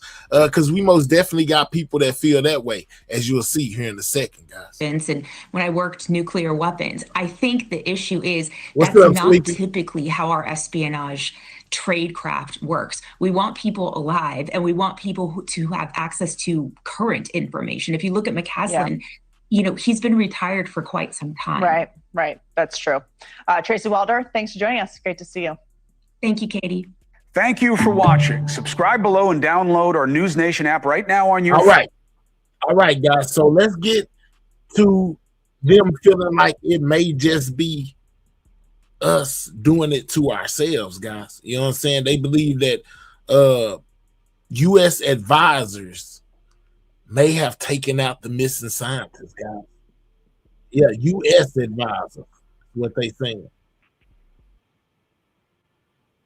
Step closer to learning whether the disappearances and deaths of at least 10 national security insiders with reported links to top nuclear secrets are connected, or whether, or even worse, whether they were all targeted. The House Oversight Committee is now investigating and today requested briefings with the Departments of War, Department of Energy, NASA, and the FBI. Committee Chairman James Comer and committee member Eric Burleson wrote that, quote, if the reports are accurate, these deaths and disappearances may represent a grave threat to U.S. national security and to U.S. personnel with access to scientific secrets. News Nation's been out front on this story since the very start. The cases are all very strange, and have a lot of similarities in common. They involve people who left their homes with no personal belongings. It keeps repeating so that you get the facts stuck in your head, my guy. You want to, repetition is always key. So when they start saying stuff, you know, you start picking up on it, you recognize that it may be repeating to you too. That means you just soaked in some information, my guy. That's why it wants you to know exactly what's going on. You should hit the like button for that. I'm helping you get smarter. You were able to realize that they were saying some of the same stuff in each report, which means that you were taking it in. I'm proud of you, my guy. Give yourself a pat on the back. And then simply disappeared. Some left home with a firearm before they vanished. Others were last seen on a highway or on a hike. At least 2 were killed in their homes. The highest profile person on the list is arguably retired Air Force Major General William McCasland. There's been speculation he oversaw a classified government UFO program. Last week, President Trump said the White House is looking into the reports, calling it, quote, pretty serious stuff. My next guest agrees. Congressman Eric Burleson was one of the first lawmakers to call for an investigation into these disappearances. He told me moments ago that something about this is not normal. Congressman, you say in this letter that this could potentially be a quote. So why are you why are you watching then, my God? That's the craziest thing. It's funny that you said it. That's funny. He says just like a commercial, we'll always repeat the phone number 3 times. Brainwashing. That's a good one, you know what I'm saying? But I'm most definitely not trying to brainwash you. I just want you to be aware of what's going on outside, right outside your door. You know, there are 11 missing scientists in America right now. And well, not all of them are missing. Some of them are unalive, but some of them are missing, and they don't know why this is going on. We just found out that it's scientists missing in China too. They just told us that a few seconds ago. Grave threat to United States national security and to U.S. personnel with access to scientific secrets. Explain what you're worried about. Well, obviously, we know that there are programs in the past where foreign countries have used programs to try to encounter, engage, sometimes get the nation's top scientists to either stop what they're doing or come and work for that country. And so whether it was Operation Paperclip, or most recently you have China that's been doing Operation Fox Hunt, as well as Operation Skynet. These are disturbing, but it is true that foreign actors— Shout out to that piece of information we just got from somebody who must have been researching this. They says there's 17 total worldwide scientists missing. It's not just American scientists. Okay, I bet something big is happening, man. Something is most definitely going on, man. They drawing a lot of attention to this for some reason. You know, the news only covers really what it wants to cover. So the fact that it feels that this is something to cover speaks volumes, guys. Do engage, and our scientific community are very vulnerable targets. Do you think that, I mean, this is not an extraordinary set of coincidences, that in fact they may be linked? Right. What's fascinating about these individuals, they all were working in aerospace. They're working in whether it was in materials or propulsion. They were working with plasma research, all related to this topic. Well, that's fascinating. But what's really fascinating is the 4 individuals that stepped out of their home, left their phones behind, left their wallet, left everything behind, and just completely disappeared and never came back. That's not something that a normal person does. And the fact that it happened within 1 year, 4 people walked out of their home, never to be seen again, all of which were working together on these projects for the Department of Defense. That's very mysterious. How sensitive were the projects these 4 and others were working on? Now, these are our top projects. I mean, you have Monica Reza was working on the materials that would be used for any kind of hypersonic missile in the United States. That is a critical national security issue. The others were working on advanced propulsion for our Air Force. So they were all read in at the highest security levels one could possibly imagine. We know that in the past, for example, Israel has targeted Iranian nuclear scientists as a way to hurt Iran's nuclear program. What country do you think could or possibly be behind the disappearances of these top scientists? I would not be surprised if our adversaries, China, Russia, Iran, or any other adversary saw an opportunity to take out some of our nation's top scientists. I would not be shocked. It certainly is something that I would hope that our federal government is keenly aware of and trying to safeguard. But look, these scientists are not hardened. They don't have security detail. So they would be a very easy target. And that's something that has me worried for the rest of our nation's scientists. The other thing that concerns me is if there's nothing fishy here and these individuals just had mental breakdowns, that tells you maybe there's something we should be doing to address the mental health of some of our scientists. You've been a prominent voice in Congress calling for an investigation since these disappearances came to light. You wrote letters to the FBI, to NASA, and the Departments of Energy and War requesting briefings. Have you gotten a response from guys? We are 40 likes away from 300. Can we get 40 more likes, guys? If you haven't hit that like button, double tap that screen, if you're on a mobile device, or click the 3 dots and hit that thumbs up. It helps out the channel, man. We ain't asked you for no money. We just asked you to hit the like button. Let's get the likes up to 300 if you don't mind, man. Remember, you can tap in with me Monday, Wednesday, and Friday from 9 a.m. to 11 a.m. right here on Everything News, where I break down everything news, and you don't want to miss nothing, trust me. All right, so back to the missing scientists, but most definitely double tap that screen, guys. If you have not, that's how you hit the like button on a mobile device, or click the 3 dots and hit that thumbs up. Shout out to everybody out there that's watching. Any of those departments? Not yet. We originally sent a letter related to a military intelligence officer that's not related to these scientists per se.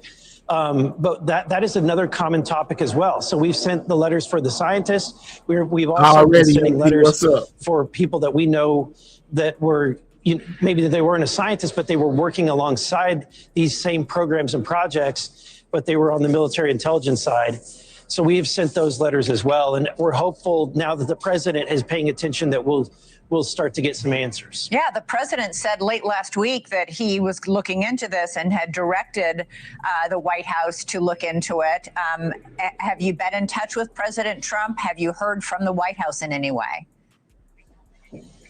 I have not directly. Look, I'm the 435th most powerful member of Congress, so I am not exactly on their call list. But I would welcome a conversation with the White House anytime. Finally, because I know you've done a lot of work on this issue as well, I spoke to journalist and UFO investigator Jeremy Corbell on Friday night, just moments after President Trump vowed to release the UFO files and these 46 videos. Do you have any information on when that will happen? Trump to release the UFO files. The president says that it's imminent, so hopefully that's soon. I hope that he is really doing the diligent work of gathering this information. The intelligence community it's a hard nut to crack. I think that what we What's saw up, with the Wade? JFK files and those released is that he had to be pretty forceful in order to get some of those files away from the CIA, for example. It's my hope that the president is truly trying to, not take no for an answer and is going to press hard to get these files, because I think there's a lot of information out there between the CIA and the Department of Energy. I think that's the first place that I would be demanding information from. Yeah, Congress has been pushing hard for quite some time to get more access and to make public more of this information, because a huge amount of it has been kept under lock and key, very secret. Yeah, absolutely. It's been very hard for us in the Oversight Committee to get anything. But I mean, we have a lot of people that come to us. Many of those videos, the 45 videos that were requested, I've seen. But because we have a lot of whistleblowers and people in the intelligence community that are coming to talk to members of Congress, because we can be read in at any classification level. And you've got some people working in the system that are doing their patriotic duty, which is why we're aware of these videos and that they do exist. But we want the American people to see these videos. The American people deserve to know. What do you think their reaction will be once they see them, having seen them yourself? I think that we have a lot of footage that's similar to the gimbal video. I don't think, man, it'll probably be a long time before we get any more Epstein files. Y'all know they said it was 6 million of them, and we only got 3 million of them. And then Pam Bundy came out and said, we're done. That's all of the files. They're all out, And what happened to the other 3 million when it comes to Epstein? We may never get those. We may get the UFO files way before we get any Epstein files. You can count on it. We have footage that's similar to the Go Fast. There's some that are in pretty good clarity. I've seen a metallic silver orb that's about the size of a beach ball in very, very clear. Absolutely, his name all through there. And They then said you're over seeing 1,000 some videos times. of immediate acceleration of a flying object, and that's not something that it just defies any normal propulsion or physics that we know of. It sounds like the American public, in your opinion, will be pretty surprised to see these videos then. I think so. The thing that I'm still looking for is that smoking gun, that definitive video that says that we are not alone. The things that I have seen are very mysterious. We don't seem to have an explanation for them, but there's nothing that definitively proves that they're from another planet. All right, Congressman Eric Burleson, thank you so much, and keep us posted on when you get this briefing on these disappearances. Really important and disturbing stuff. Thank you. All right, you know what I'm saying? So we heard about the disappearances of the scientists, guys. We'll get a little bit more of that here in a second. But, man, we got to go over to what's going on in Iran right now as we get briefings from Pete Hegseth over at the Pentagon, guys. Continue to double tap that screen, get the likes up. Most definitely double tap the screen if you're on a mobile device, or click those 3 dots in the right-hand corner, hit that thumbs up, man. It helps out the channel, or therefore I wouldn't keep on asking you to hit the like button. You know what I'm saying? Hit the like button, share out the live. Years and for decades with little to show for it, Operation Epic Fury has delivered a decisive military results in just weeks. Korea, Vietnam, Iraq, Afghanistan, as the president has pointed out, all took years, decades, vague missions, shifting sands, little to show for it. Operation Epic Fury has been laser focused from the very start, as I've said to all of you. Clear mission objectives, and ultimately Iran will not have a nuclear weapon. It's a bold and dangerous mission, a gift to the world, historic, courtesy of a bold and historic president. That mission continues today in this new phase as Iran has an important choice, a chance to make a deal, a good deal, a wise deal. As part of that effort, they are trying to get Iran to make that deal that grows more powerful by the day. From the Gulf of Oman to the open oceans, Our Navy is enforcing this blockade without hesitation or apology. Now, as usual, there's a lot of false information out there. I'll say this, every ship that the U.S. believes meets our criteria, either Iranian ships or to and from Iranian ports, has been turned around. As of this morning, 34 total. Non-Iranian vessels are allowed to transit, and many have, including overnight. Not only is the blockade growing, in fact, a second aircraft carrier will join the blockade in just a few days, but this growing blockade is also gone global. Just this week, we seized 2 Iranian dark fleet ships at the Pentagon in the Indo-Pacific region that had left Iranian ports before the blockade went into effect. They thought they'd made it out just in time. They did not. We seized their sanctioned ships, and we will seize more. Our blockade is growing and going global. America's military is unmatched, projecting power, denying passage to adversaries, and protecting our interest at the time and place of our choosing. No one sails from the Strait of Hormuz to anywhere in the world without the permission of the United States Navy. To the regime in Tehran, the blockade is tightening by the hour. We are in control, nothing in, nothing out. Iran's battered military, the IRGC specifically, has been reduced to a gang of pirates with a flag. They cloak their aggression in slogans, but the world now sees them for what they are: criminals on the high seas. Call them pirates, guys. They don't control anything. They're acting like pirates, acting like terrorists. They're the ones who lay indiscriminate mines, who shoot at random ships, who killed 45,000 of their own people, innocent protesters in the course of weeks, their own people. They are the bad actors. The vessels that the Iranians seized in recent days, a couple of them, they're not American ships. They're not Israeli ships. They're just random ships that drove where they drove their little speedboats up to and shot at those ships with AK-47s. Anyone with a speedboat, a gun, and the wrong intentions can do that. They know that we, the United States of America, control the flow of global shipping. And we know that they know. Their real navy is at the bottom of the Arabian Gulf. It's worth saying again, for 47 years, Iran has been at war with America, killing our citizens, our soldiers, and our allies, while previous administrations looked the other way. The real endless war is the war that Iran has waged on us for 47 years. President Trump is the only president with the guts and moral clarity to finally do something about it. I see it every day behind closed doors. President Trump's fortitude is unshakable and his mission is crystal clear. President Trump said it again yesterday. We have all the time in the world, and we're not anxious for a deal. And I hear him say it. Shout out to JMO for that support, man. Appreciate Jay. Hold on, let me make sure I get it right. Jim.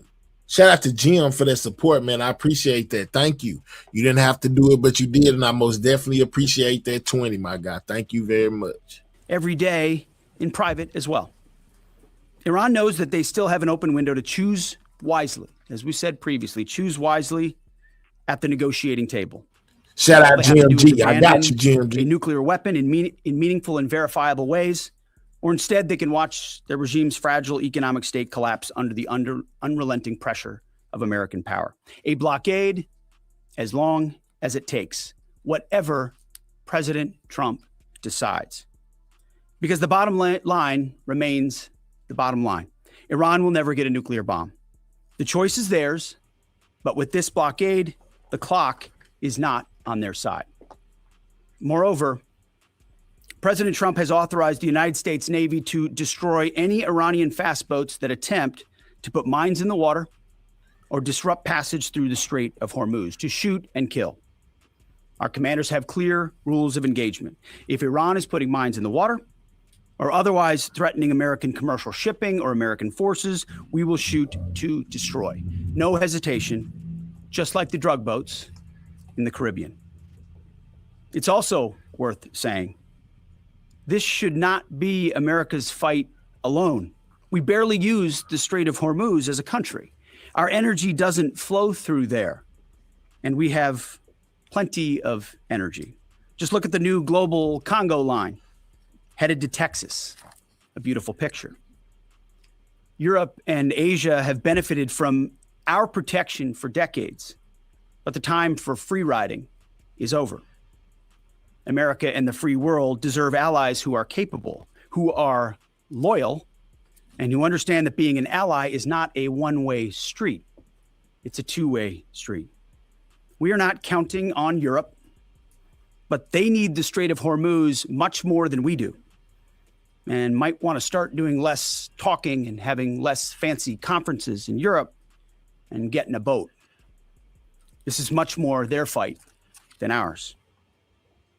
On this core mission, America's will is unshakable, our capabilities unmatched. Our blockade is only growing and going global. And as the president said, we have all the time in the world. Iran has a historic chance to make a serious deal, and the ball is in their court. Either way, the War Department stands ready for what comes next, locked and loaded. May God continue to bless our warriors each and every day and on each and every mission. Mr. Chairman, over to you. Thank you, Mr. Secretary, and good morning, everyone. Thanks for being here. Today marks 55 days since the President of the United States ordered major combat operations against Iran. Today and this morning, the Joint Force remains postured and prepared to recommence major combat operations on the order of the President. On April 8th, the President announced a ceasefire, and last week, at the President's direction and on order of the Secretary, U.S. CENTCOM began enforcing a blockade against all commercial vessels going into and out of Iran and their ports. Simultaneously, the U.S. military, in support of the U.S. Department of Justice, was ordered to conduct maritime interdiction operations against sanctioned and dark fleet vessels globally. This operation also began on April 8th. And what I'd like to do this morning is update all of you on those actions and activities. First, as I mentioned, U.S. Central Command continues to maintain a strict blockade on all the ports. We're enforcing the blockade across the board against any ship of any nationality that is transiting to or from an Iranian port or territory. We're closely tracking vessels of interest headed towards Iran and those moving away from Iran that were outside the blockade area when this blockade was ordered. And as everyone saw this past weekend, we're prepared and postured to intercept them. As of this morning, 34 ships have met the U.S. blockade and made the wise choice to turn around. One ship did not, and that ship was the motor vessel Tuska. Over several hours this past Sunday, April 19th, the U.S. conducted maritime interdiction operations against the Tuska, whose crew attempted to breach the blockade line. The Tuska is a large container ship, about 965 feet long, or about the same size as a United States Navy aircraft carrier, and over 100 feet wide. The operation began about 4 a.m. Eastern Standard Time when the United States Navy destroyer approached her, and the crew and the vessel ignored warnings. And I've described how the destroyer force is operating in the area. $6 in California. Upon intercept and coming within visual range, American forces began to issue several clear and unambiguous warnings and inform the vessel and their crew that they were in a violation of the U.S. blockade and directed the ship to turn around. Over a 6-hour period, the vessel and her crew repeatedly ignored U.S. warnings. And then the U.S. Navy destroyer executed a series of pre-planned, carefully calibrated escalation options, including firing 5 warning shots. The vessel and her crew continued to ignore warnings. And after exhausting all other measures, CENTCOM authorized disabling fire. Are you guys believing what they're saying right now? You know, as far as the people at the Pentagon, or is this just some more hogwash? Let me know down in the chat. Against the Tuska. U.S. sailors warned the crew of the Tuska to abandon the engine room, and at approximately 9 a.m. Eastern time, the destroyer disabled the Tuska's engine by firing 9 inert rounds from the destroyer's Mark 45 5-inch guns precisely into the engine room and engine space on board the Tuska. Not surprisingly, the vessel then reported issues with their engine, went dead in the water, and began to comply with U.S. directions and orders. At 4 p.m. Eastern Standard Time, CENTCOM ordered United States Marines to seize the ship. Via helicopters, U.S. Marines maneuvered quickly to the disabled ship, boarded her from fast ropes via helicopter infiltration methods, and took custody of the ship. The ship and her crew remain safe in U.S. custody today. Let me now turn to global operations in the Pacific, and I want to highlight that this is a major interagency effort between the United States military, the White House, the Department of Homeland Security, and the Department of Justice. On Monday, April 20th, U.S. Indo-PACOM forces, in support of a Department of Justice request, interdicted the motor tanker Tiffany, which was transporting sanctioned Iranian oil. Hey, Bobby. The Tiffany is a very large crude tanker, VLCC for short, and is also about the size of a U.S. aircraft carrier and capable of transporting approximately 2 million barrels of oil.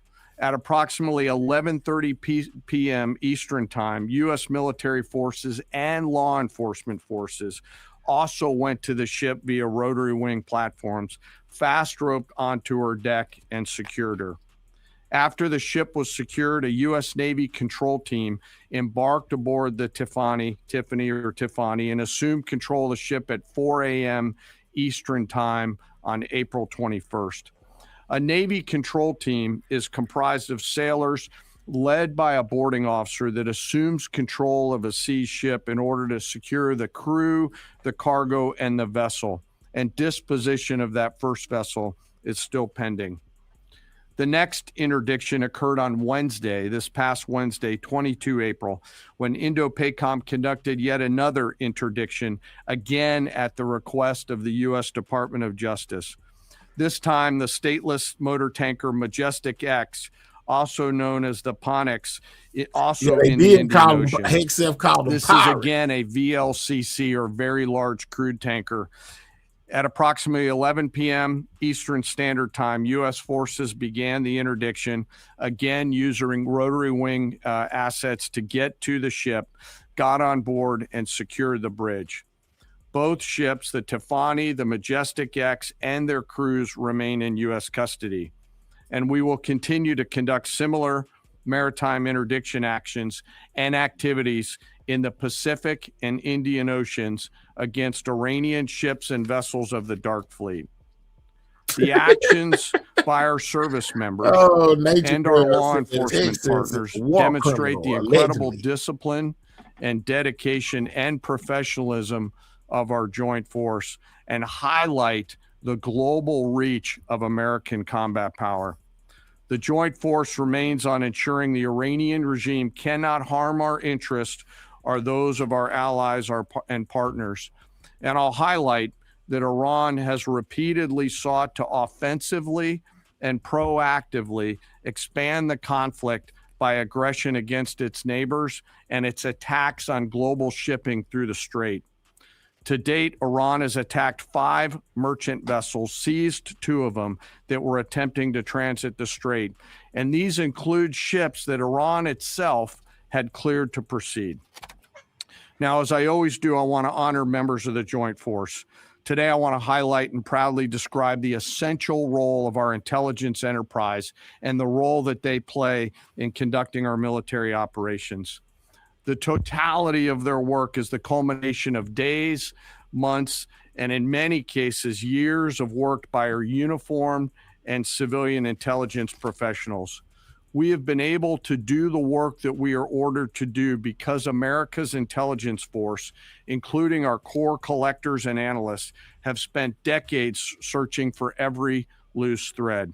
From the determination of a particular intelligence requirement to that piece of intelligence being collected in the field by a military or interagency case officer, to the rigorous analysis that goes into reporting on that finding, those team members spend their careers answering the incredibly important questions that we must attempt to answer before, during, and after operations. They live in the enemy's mind. Normally located behind the green door or behind the vault door in dark, windowless rooms across the world, 24 hours a day, 7 days a week, 365 days a year, our world-class intel members from DIA, our service intelligence components, NSA, NGA, CIA, NRO, and in the case of the operations that I've just described, the Office of Naval Intelligence, all work tirelessly to sift through the mountains of collected information using tools, tactics, techniques, and procedures that I'm not going to discuss today. The sun never sets on these world-class professionals, and their goal is every minute of every day to be on the account. And they know the enemy. They know their combat capability, their weapons, their industrial and economic systems, and they know their leaders' pattern of life, where they go, what they think, and what they do. Thanks to their work, we know Iran, and it is an incredible work that they do. Again, none of our operations that we've conducted during my time in this job could have been done without the service of these intelligence professionals. And the distance from those core collectors and those analysts to those Patriot crews who are defending U.S. forces forward or the fighter pilots is incredibly small. Every single day, as their mottos say, they are committed to excellence in the defense of the nation and to securing the future, and they're doing the work of the nation. Before I close, as I do every time, I want to highlight and remember our fallen. Let's go. Today, I want to highlight the 63 victims of the terrorist bombing of the U.S. Embassy in Beirut, which occurred 43 years ago, just a few days ago, on April 18th, 1983. At that time, this was the deadliest attack on a U.S. diplomatic mission, and this was the first attack conducted by Iranian-backed forces on Americans. The suicide bomber detonated a vehicle-borne improvised explosive device out in front of the embassy, killing 63 innocent people, including 32 Lebanese, 14 visitors, and 17 Americans. And among those lost, members of the joint force to include 3 Army soldiers and 1 United States Marine. We remember their names: Sergeant First Class Richard Twine, Staff Sergeant Ben Maxwell, Staff Sergeant Mark Salazar, and United States Marine Corporal Vincent McMaw. Today we remember them. We carry on their memory and the memory of all our fallen, and remain grateful prayers for the fallen, guys. Prayer hands in the that of chat. their Prayers for the families fallen. who continue to You show agree us with Trump or what don't courage agree looks with like. Trump, you know, these As we are continue to press people who forward would and have to maintain do these duty, guys, and operations, we're the unalive. Secretary, Prayer the hands in Joint the Chiefs chat. of Staff, and I are deeply humbled by the spirit, tenacity, and commitment and grit of the 2.8 million members of our joint force. The Secretary and I thank every member of the joint force engaged in this operation, every warrior who remains deployed or who is supporting from here at home. Thank you to, and thank you to your families. Sir, I'll turn it back over to you. Thank you, Mr. Chairman. We'll take a few questions. Thank you. In your estimation, have there been increased or decreased instances of Iranian vessels either approaching or trying to breach the blockade the longer it is in effect? And another question about the mine threat. Has the mine threat been neutralized enough to facilitate freer flow in the straits? Well, to the second question, first of all, we are seeing vessels transiting. There are paths that are open. And part of what the president is threatening is ensuring if there's attempts to recklessly and irresponsibly lay more mines, we're going to deal with that. It's a violation of the ceasefire. So transit is occurring, much more limited than anybody would like to see, and with more risk than people would like to see. But that's because Iran is doing irresponsible things with small fast boats, crafts, like I said, with weapons on them. These are commercial ships, in some cases cruise ships that came through being threatened by these. So as far as breaching the blockade, it's been a pretty consistent. There were a number of ships at the beginning. Then you had the interdiction that the chairman described, where we took out the engine room and disabled that ship. I think that sent a very clear sign that this is not a fake blockade. This is a real full blockade. We'll use up to and including lethal force if necessary. And that stopped, and other ships have taken note of that. So any ships that have attempted, there's been levels of escalation, but none that far, and they've turned around. Absolutely. Yes. Good morning, Mr. Secretary, Mr. Chairman. David Zia, Real America's Voice. To follow up on Alexandra's question, how big are these mine-laying boats? Can they be achieved from fast boats? And I wanted to follow up my last week question about as jet fuel stocks in Europe reportedly are only about 6 weeks left. They get most of their jet fuel from the Gulf. Have any European countries reached out to assist in cordoning off the Strait and participating in escorts? I know there's a lot of talks. You saw I would call it a silly conference in Europe last week, where they got together and talking about maybe doing something eventually when things are done. Those are not serious efforts yet. We would welcome that. We would welcome a serious European effort to do something about this strait and this passage, considering it's their energy capabilities that are most at stake. I think it's a wake-up call.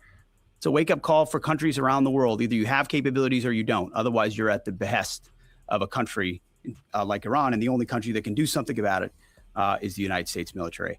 You want to talk about the mines and the small crafts?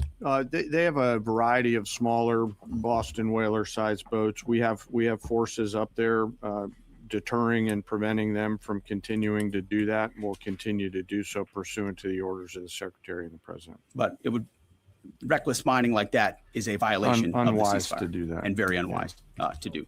Absolutely. Jerry. Thank you. Pope Leo has made some strident comments about the war in Iran, and the U.S. Conference of Catholic Bishops recently put out a statement suggesting that the war does not fit the requirements of just war theory. And I wondered if the Pentagon had thought about this war against the terrorist regime in Iran in terms of the framework of a just war, and if either one of you could talk about that. And then just my second question would be, the Pentagon recently, this week, gave well-deserved award upgrades to the members of Gulf Company 2-1 Marines who served at HKI and Abbey Gate during the withdrawal and evacuation. I wonder if you, Mr. Secretary, could speak a little bit about that and maybe give us a little bit more in terms of what to expect from this Afghanistan review in terms of further proper recognition and proper accountability. On the first question, Pope's going to do his thing. That's fine. We know what our mission is. We know what authority we have. We're very clear about that. We follow that. The orders of the president. We've got lawyers all over the place looking at what we're doing and why we're doing it, and giving us every authority necessary under the Constitution and under our laws to execute it. So we feel very confident across the spectrum about what we're doing and why we're doing, and the legal justification that we're following in order to do it. You mentioned the Marines at Abbey Gate, and what we've undertaken at this department is a historic Afghanistan review. So we have, over the course of months, reviewed what happened leading up to and including the events at Abbey Gate and the disastrous withdrawal in Afghanistan. There's never actually been a full accounting in this department of the decisions that were made. There's been sort of papered over congressional attempts, but never a real deep dive where we brought everybody in to talk about what happened and why it happened. That has happened. That review will come later this summer, and I think you'll find it to be probably the most comprehensive review this department has ever done about a single series of events. And it's because the cascading effect of what Joe Biden did in abandoning that mission the way that he did, and that disastrous withdrawal, had ripple effects for our military, for our country, and for the world. That's why reestablishing deterrence is one of the core pillars of what we've been doing at the War Department is because the world looked at that disaster and made choices. Vladimir Putin made choices. Hamas made choices and saw that America wouldn't do anything about it. Houthis shot at ships. They made choices because Joe Biden and his administration were seen as feckless and weak. And that withdrawal was a part of what the world saw, people hanging to planes as we fled. That deserves a full accounting, which is exactly what we're doing. Sean Parnell, our chief spokesman, one of my senior advisors, has been leading that effort, getting to the bottom of it. And one of the revelations was that those Marines at Abbey Gate who showed courage, who were out there exposed, knew there was a threat, nebulous mission, the only gate that's open, did not receive the kind of proper recognition they should have for their heroism. So one of the early results of this Afghan review is to ensure they get the due recognition and award they deserve for the heroism and courage they showed at that gate. Despite the bad decisions of this building and that administration, those Marines acted heroically, and we're going to recognize them for that. Jerry, thank you. Yeah, right here. Thank you. Michael Casey with O'Keefe Media Group. Earlier this week, James O'Keefe published a story on Department of Army Nuclear Chief Andrew Hugg, who revealed top secret national security information to a stranger he met on a dating app. Will you defer Mr. Hugg for termination and prosecution? Yeah, he won't work here anymore. And given the revelations, He said he won't work here anymore. Be made to the current anti-espionage training for all Department of War employees now, given this? Well, we're always on the lookout for CI threats, any internal threats, anyone talking out of school about things they should not. We take leaking very seriously here, informally or formally, which is why some of the reporting done by some of the people in here is incredibly problematic. They're willing to publish things based on classified information that would potentially harm those in harm's way. And we think absolutely them he's fired. is incredibly irresponsible and unpatriotic. And it would encourage members of the press to think twice about the lives they're affecting when they publish things in their publications like the New York Times. Yes, right here. Was the Tuska carrying dual-use equipment to China? Sir, so I'm sorry, the question's right here. Thank you. Ryan Morgan with the Epic Times. Earlier this week on that topic, there was a report, I believe, with the Washington Post that the Pentagon had briefed Congress that it could take up to 6 months to fully sweep the Strait of Hormuz for mines. I was wondering if you could comment a little bit more on the specifics of the timeline, the range of time that it could take, and then just a general idea of how many mines have been placed. We would not speculate on a timeline. I saw that report. It was based on, again, another leak from a closed door session, which was supposed to be classified. And apparently, allegedly, that was something that was said about we feel confident in our ability in the correct period of time to clear any mines that we identify. And would encourage other countries to be a part of such an effort as well. But we're tracking that very closely. Mr. Chairman, do you want to add anything to that? No, sir. I think you covered it. Right here, new members of our press corps here. Jacob Wasserman with TMZ DC. We have two questions. I'm going to ask the first. My colleague will ask the second. You know, I've heard you talk a lot about bombing. We'll see. Sorry? We'll see. Okay. I've heard you talk a lot about bombing people and places. And when you give these orders to carry out this extreme level of violence, what's going through your mind and your body? Do you have like an adrenaline rush? Are you scared? Do you feel like you're on a power trip? Just walk us through and paint us a picture of what it feels like mentally and physically. It's a very TMZ question. Yeah, that's what Trump said. They get their own school. Is to ensure that our warfighters have everything they need to be successful, defeat and destroy the enemy, and they come home. I want them to feel empowered, to have every authority they need within our rules and within our law to bring maximum violence to the enemy. Because war is violent, war requires doing difficult things, but I want our people to feel empowered, so it's our guys that come home and their guys that do not. And sure, I'll give you one chance. Charlie Cotton from TMZ DC. You changed the Department of Defense to the Department of War.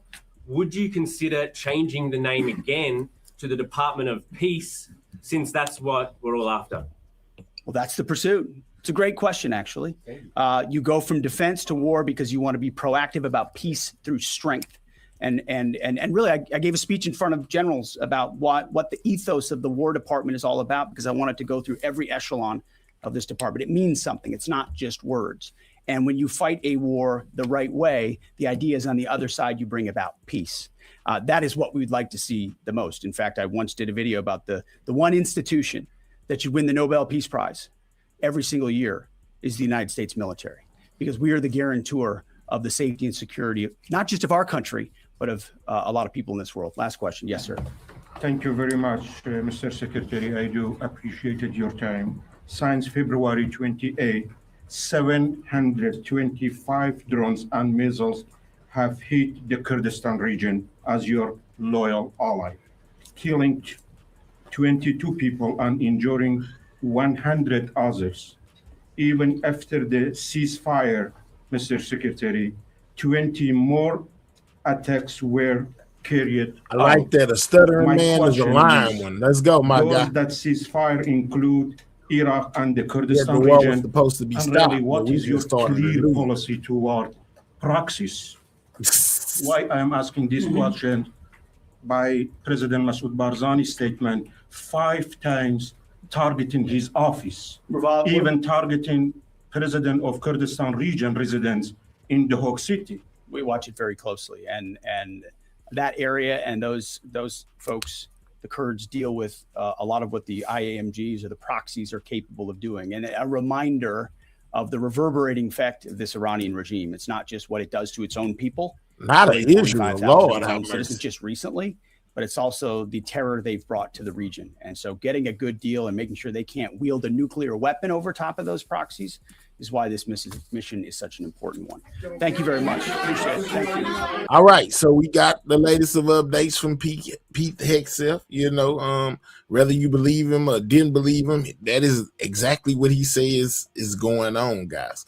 Now, some of what they talked about was Iran attacking these cargo ships to where he called them pirates. Check this out. Cheery. This is the Iran War Today, our daily briefing, bringing you up to date with all you need to know on day 54 of the US-Israel war with Iran.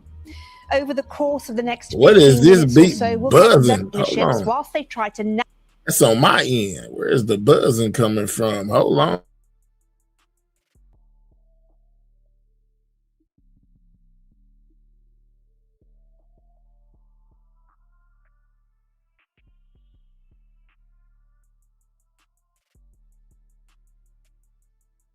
navigate through the key waterway as Tehran continues to impose restrictions on the Strait. نیروی دریایی سپاه پاسداران در راستای کنترل هوشمند تنگه هرمز. That was the moment Iranian state television announced the Islamic Revolutionary Guard Corps had seized 2 of the 3 ships and was escorting them to the Iranian coast. The Strait seemed to reopen briefly on Friday for a short window. That might have been sufficient encouragement for the vessels to try and make a run for it. Well, BBC Verify's Ben Chu has more on what we know about those attacks. The first was a container ship called the Epaminondas, which is owned by a Greek company. According to the United Kingdom Maritime Trade Operations, UKMTO, the body to which vessels report dangerous incidents, the vessel was approached by one IRGC gunboat at 3:55 GMT while 15 nautical miles from Oman. IRGC refers to Iran's Islamic Revolutionary Guard Corps. It was fired upon, resulting in heavy damage to the bridge. This is satellite imagery of the ship this morning. Importantly, the Epaminondas was not transmitting its position via radio transmitter while crossing the strait, possibly to avoid detection. It only pops up here. And this underlines that ship tracking data only gives us a partial picture of maritime activity in the strait. And we have to use other sources, such as satellite data, to show the fullest possible picture. Now, a second ship, which according to the maritime intelligence firm Vanguard was the MSC Francesca, was fired upon at some time after 5:05 GMT, while approximately 6 nautical miles off the coast of Iran. Note that it too was not transmitting a signal until this point here. Now, the third ship, which we understand was a Swiss-owned vessel called the Euphoria, also reported being fired upon at 6:38 GMT, 8 nautical miles west of Iran, though this one did not specify it was attacked by the IRGC. Iranian media says the IRGC Navy has now seized the Epaminondas and the Francesca and has directed them towards the Iranian coast. Well, the cargo ships were attacked after President Trump said he was extending the US-Iran ceasefire whilst maintaining the US blockade of Iranian ports. Live now to our chief North America correspondent, Gary O'Donoghue. Gary, people are saying that President Trump has blinked first in this, and also surprising he hasn't actually mentioned these ships in the Strait and the fact that they potentially break a ceasefire, don't they? Yeah, I mean, he's threatened to intervene if Iran was to start interfering with traffic, but we know the Strait is effectively closed. And of course, his blockade on Iranian ports and therefore Iran's oil exports is also still in force. So there's a bit of a standoff on that. Iran regards that blockade as an act of war in itself. But the president really doesn't seem to be doing anything to ensure that there's safe passage for those boats out of the Gulf and into the Arabian Sea. That's something he had talked about before. So I think what's happening here is that this kind of these kind of events on the ground are taking second or back seat, if you like, to Washington, waiting to see if there's some sort of global proposal from Tehran, some specific proposal that could get these negotiations back on track that were postponed from last weekend. That's what they're waiting for. And I think that's why they've put their trust in the Pakistan intermediaries to persuade Tehran to come up with something that they can work with, and that they're sort of in a way ignoring this sort of skirmishing in the Strait at the moment, just seeing what happens with that. Gary, thank you. Well, let's get the view from Iran now. Our chief international correspondent, Lise Doucette, is allowed to report from Tehran on the condition that none of her material is used on the BBC's Persian service, restrictions that apply to all international media organizations operating inside Iran. Here's her assessment of the Iranian reaction to President Trump's move. An advisor to Iran's lead negotiator described it as meaningless. He said it was so now we get it from more time for a surprise attack. Two previous rounds of negotiations last year and this year were shattered by surprise attacks. So it underscores the deep distrust here of diplomacy. Iran, though, has its own commitments to keep under this truce, but it says it's not going to open that strategic Strait of Hormuz until the U.S. lifts its naval blockade of Iran's ports. So that's where the impasse is now, and there's no sense of how and when it will be resolved. Well, Lisa's been on the streets of Tehran to hear from some Iranians. They were recorded for radio. So if you're watching us, we've added some images from the capital. The economic situation is worsening every day, and we're really tired of that. So that's why some people believe that if there is going to be a war, maybe afterwards things will dramatically change for the better. If you were to send a message to the negotiators, what would you say? You get to hear both sides, guys. That's enough. But just stop it. Stop negotiating. Stop negotiating as well, because I don't think that is going to happen something good for us. Are you hopeful? Well, I'm trying to be hopeful. We're trying to pass this stage and just go to normal life, but that would be a bit difficult in Iran to imagine that. But yeah, we're all hopeful.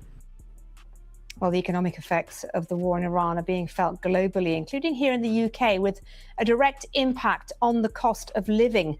Well, today we got the first inflation figures since the conflict began. They show prices rose by 3.3% in the year to March. That's faster than the 3% recorded in February.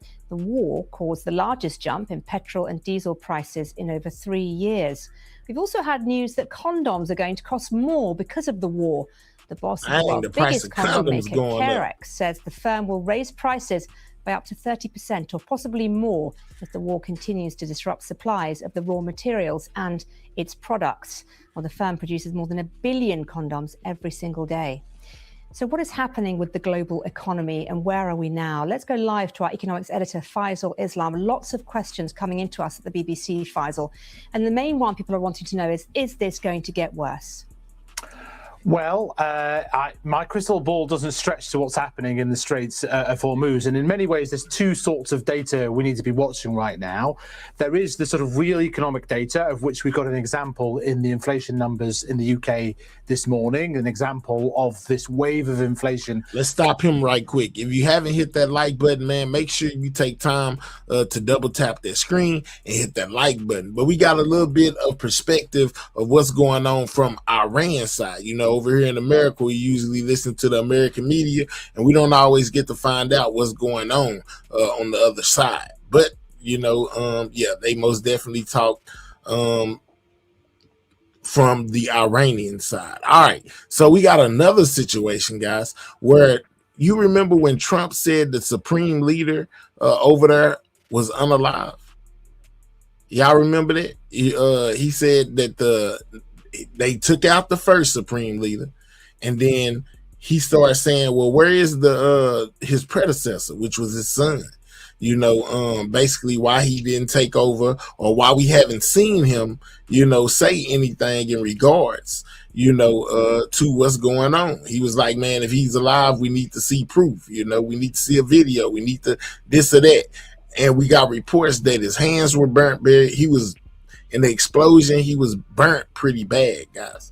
All right, well, he has came out and gave a statement, or basically spoke on the situation, where we find out that he is most definitely got burnt, guys. All right, let's go here. Hold up.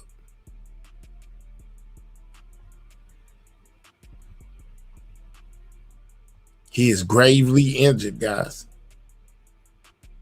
Khamenei running the country in some sense, as you describe it. Let's just start, though, with his state. His injuries, you report, are disfiguring. There have been so many rumors, but you now have some facts. Can you tell us about his physical condition?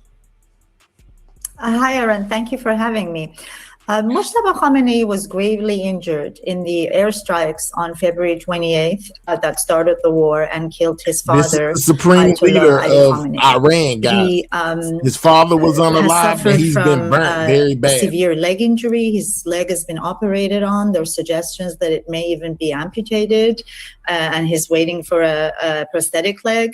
His hand has been operated on, and it's gaining functionality. And more importantly, his face and lips have been severely burned to the point where it's difficult for him to speak, and he will require plastic surgery. So we know that he's gravely injured. We know that there's the president of Iran, President Pezeshkian, who's a heart surgeon, and the health minister are in charge of his health care, and he's mostly surrounded by a medical team in a hiding place, and access to him is incredibly difficult. Wow, and that's guys. probably one of the He's reasons hurt. why we haven't seen the new supreme leader in any video messages. Nobody has.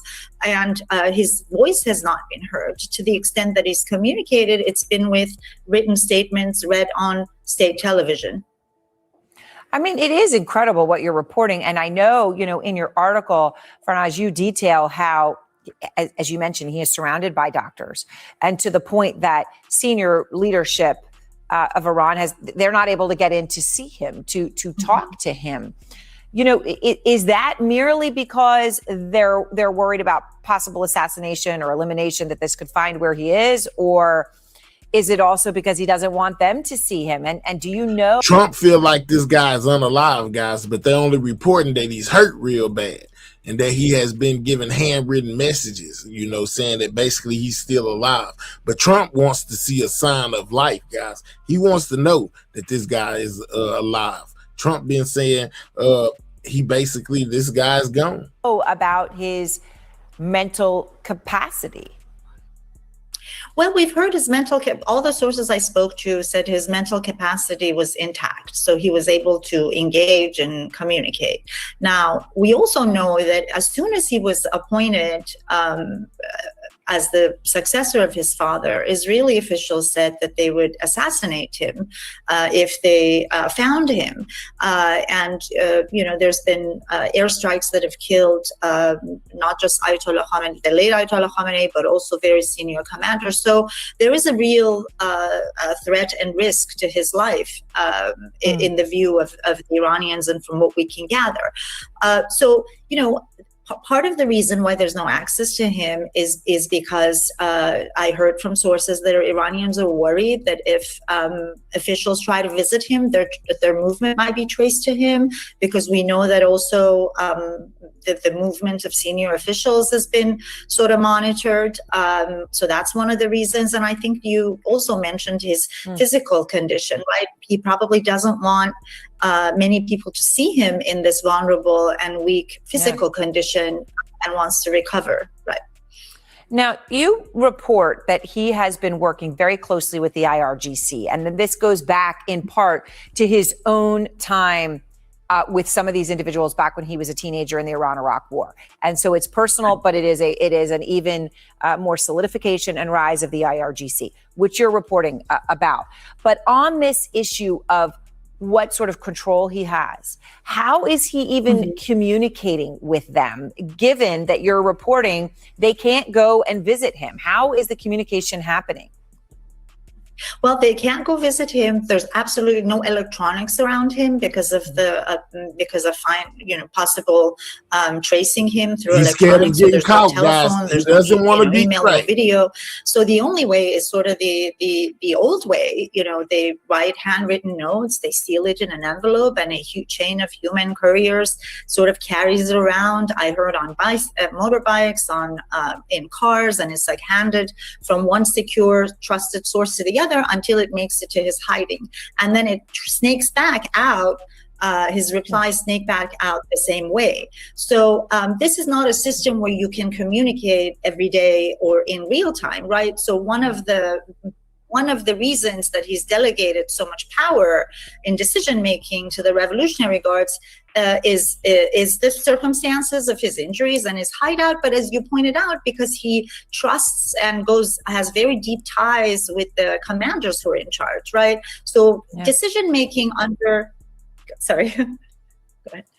No. I was go ahead. Finish your sentence. Yeah, decision-making under the father used to be really the veto of one man. Ayatollah Khamenei, the father, would say yes or no. It was his will, and he had the final say. We're seeing a very different decision-making. Do you guys think that the supreme leader, the new supreme leader, the son of the one that was unalive, do y'all think he is still alive, seeing that he has made no public appearances since he got put in position? System now in the current new era, right? We're seeing more a collaborative system where the generals are in charge, where they're calling the shots, and they're deciding what key decisions about how far Iran's going to escalate the war, about closing the Strait of Hormuz, about accepting a ceasefire, and most importantly, diplomacy with the United States. These are all decisions that the generals are making. We haven't really seen any disarray at the top, although differences of opinions may have, are there, of course, but it appears that the decision-making is cohesive and it's in the hands of the Revolutionary Guards. Yeah, and obviously very significant because the Revolutionary Guard is obviously not who has been leading the negotiations, right? That has been Kalibov, member of Speaker of Parliament, and others. So very significant what you're reporting here, all of it. Farnaz, thank you so very much. I appreciate it. Seth Jones and Kareem Sajapur are here with me. Seth, Farnaz reporting so much there, but let's start with Muqtada Khamenei being disfigured, that he needs plastic surgery, a prosthetic limb, his inability at best to be seen is imperiled. What is the implication of all of this, Seth? Well, I think, Aaron, there are at least two implications. One is that as you just discussed, the IRGC, the Islamic Revolutionary Guard, is playing a very influential role in the decision-making right now, including influencing the negotiations. And the second thing, I think, is that we are seeing a very decentralized and diffuse apparatus. That means that despite all of that, we've seen the Iranian military continue to be able to fire cruise missiles, ballistic missiles, and drones off from a decentralized perspective, even with all of this happening. So they still have been able to figure out how to conduct a war, even with all of this trouble at the top. And Kareem, when we hear that Khamenei is surrounded by doctors, there's absolutely no electronics around him, not even to the extent that somebody would bring in a random phone to tape a video, nothing. And that no senior leadership have visited him because of the fear that they could reveal his location to Israel or the United States and have him be assassinated.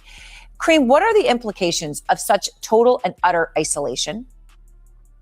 So, Aaron, the Iranian system already was very inefficient in making decisions. It oftentimes took them many months, if not years, to come to a consensus. So that was when there was one clear leader, Ayatollah Khamenei. Now, under these circumstances, when you have a supreme leader who's been badly injured and living and hiding under paranoia, totally disconnected from the outside world, you can only imagine the additional inefficiencies. And I'm reminded of an observation which the great North African historian Ibn Khaldun made in the 14th century. He said that empires are built and destroyed over 3 generations. The first generation build, the second generation consolidate, and the third generation squander. And Mojtaba Khamenei is the 3rd generation of the Islamic Republic's leadership. And he is not someone I would bet on to be ruling Iran several years from now. You know, and Seth, in that context, it is also fascinating what we're hearing about that chain of couriers, right? With this inefficient communication Kareem's talking about. You know, she's talking about person to person to person in sealed envelopes on back roads and motorbikes and I mean, it's pretty incredible, Seth. And it sort of makes you think about, right, the way That's that how you feel, Osama bin Philly? Laden That's was how you found, feel? right?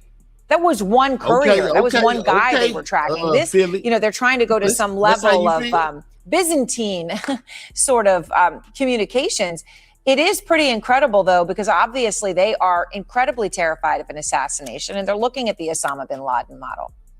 Yeah, 2 interesting things from this, Aaron. One is that it did make it difficult for Osama bin Laden to actually run his organization without the ability to have routine communication with al-Qaeda leadership, not just in Pakistan, but also around the globe. I suspect the same thing is happening to some degree here, which is why we're seeing a lot more of a role of the IRGC. The second thing is that it actually made it a little bit more challenging for intelligence agencies to find. I suspect if the Americans and the Israelis are trying to target him now, that they are really focused on couriers, that's human intelligence, in addition to imagery and the signals intelligence as well. So it does create some challenges if you're trying to track. All right, so we got a couple of updates there. Now let's hear what Trump just did, guys. Trump just issued out some commands, guys. I think they're fairly interesting. Check this out. A shoot and kill order, writing on Truth Social, quote, "I have ordered the United States Navy to shoot and kill any boat that is putting mines in the waters of the Strait of Hormuz. There is to be no hesitation. Additionally, our minesweepers are clearing the strait right now. I'm hereby ordering that activity to continue, but at a tripled up level." And the Pentagon posting a new video of U.S. troops seizing another. Yeah, Trump said blow them out the water. Their ship carrying Iranian oil. National security and military analyst and international relations expert Rebecca Grant joins me now. Rebecca, thanks for coming on to talk about this with us this morning. First, I just want your reaction to this shoot and kill order. Oh, lethal force is absolutely appropriate. And notice that President Trump really focused on any attempt by Iran's fast boats to put mines out in the Strait. Right now, we have a couple clear shipping channels that our U.S. Navy destroyers have ready to go, so we don't want to see more activity. Iran's IRGC Navy remnants are acting like pirates, but I'm telling you, they've only seen a glimpse of what the U.S. Navy could do. The U.S. is in control of that strait, and the U.S. needs to keep that control of the strait. Do you think this is the pressure that Iran needs to face from the president to cave in and be like, we can't do this anymore? You know, it's a brilliant move because with the blockade, President Trump can dial up or dial down the pressure. The U.S. Navy can continue this blockade as long as necessary. And it's amazing seeing the intercept of that Iran Shadow Fleet tanker in the Indian Ocean, okay? That's out in Indo-PACOM, Admiral Paparo's command. And so that tells us that Iran's Shadow Fleet is a target anywhere they are. That's a great message to China. And it really does lock down the pressure on Iran. They have no options at this point, and they are going to have to negotiate one way or the other. Do you foresee this coming to an end anytime soon? We'll get to China in a second, but for all the people out there who didn't want to see this happen in the first place, and now it's dragging on into the second and third month. I mean, what do you think? Do you think this is close to being over? It's going to take some time. President Trump says give him the time and the space to make the best deal. And the point here is we still want the nuclear fuel, nuclear dust accounted for, and all the provisions to make sure Iran can never be a threat again. and never be on that pathway to a nuclear weapon. It's going to take a little more time, but this blockade pressure is another key pressure point on Iran. Okay, and then I want to shift to this now. You mentioned China, so we're going to talk about that a little bit. It's the shifting impacts of the war on America's deterrence, specifically in relation to China. So the Wall Street Journal reported that, quote, the U.S. has burned through so many munitions in Iran that America couldn't fully execute contingency plans to defend Taiwan from a Chinese invasion if it occurred in the near term. The U.S. has fired more than 1,000 long-range Tomahawk missiles since the war with Iran began on February 28th, as well as 1,500 to 2,000 critical air defense missiles. Only replacing those stockpiles could take up to 6 years. I mean, up to 6 years in replacement, that's a long time. I love how y'all do that. Let y'all tell it. Every news station is a lying news station and not telling the truth. While ago we was playing what is it? CNN. Some of y'all say, oh, that's not credible, whatever, whoop-de-whoop. Then now we playing Fox. Oh, that's not credible, whoop-de-whoop. Hey, man, they just put the information out. It's up to you to go do your own research. What are your thoughts on this? Do you think that the U.S. and the military would be capable of deterring something against the U.S. or Taiwan? Are they even capable of that right now with everything we're dumping into Iran in the Middle East? Oh, yes. The deterrence is the right word. And to me, Operation Epic Fury has been a huge message to China and greatly increased our deterrence. On those specific munitions, the Pentagon has just about tripled the production rate for some of them. Tomahawks are an older missile. We got a lot of them. We have a lot of other types of missiles in the inventory. And look, we've got 2 aircraft carriers in the Middle East right now, another one on the way, carrier in the Pacific. I think our deterrence against China has been made much stronger by the air dominance and sea power that we see with our 50,000 U.S. service members deployed in the Middle East. I think Operation Epic Fury has really scared Xi Jinping, no question about it. I mean, you know, China's watching this like a hawk from every angle of this. What do you think? I mean, do you think that with the route that we're going right now, you talk best about believe China's watching, using all of our assets and Russia watching in the too. Middle East. But you got to think about the oil and the gas. I mean, it's coming at us from every angle. What do you think China is thinking right now? And China gets about 40% of that oil that comes through the Strait. You know, Iran was a pretty big oil supplier to them. And what China sees is that President Trump has control of that key route, and President Trump is really using U.S. military power. And, you know, the Pentagon is planning for more B-21 bombers, Navy 6th generation fighter, and so many other programs, that MV-75, the Ospreys that you see landing on the Shadow Fleet container ship. We're going to buy a new variant of that. You know, everything is being restocked to deter China, and then putting this oil chest allegedly, I think is Muslim, really allegedly strengthened the U.S. geopolitical position in our competition with China. And Rebecca, your final thoughts on where we stand right now with Operation Epic Fury? And the targets for bridges. Well, you know, it came out in the media a little bit ago that Trump them felt like, or that the Iranian prime minister dude basically wouldn't answer the question whether he was getting help from Russia or China. So that left a lot of people to speculate, you know, that Russia is basically helping them as well as China. I'm just saying. And power plants are ready to go if they need to be, because Operation Epic Fury did a great job taking away Iran's military power for power projection and in the Strait. But don't forget, it's also there. All the planes, fighters, bombers, carriers, destroyers, everybody's still there in case President Trump needs that if the negotiations don't go well. Okay, Rebecca Grant, thank you so much for your time this morning. Thank you. Of course.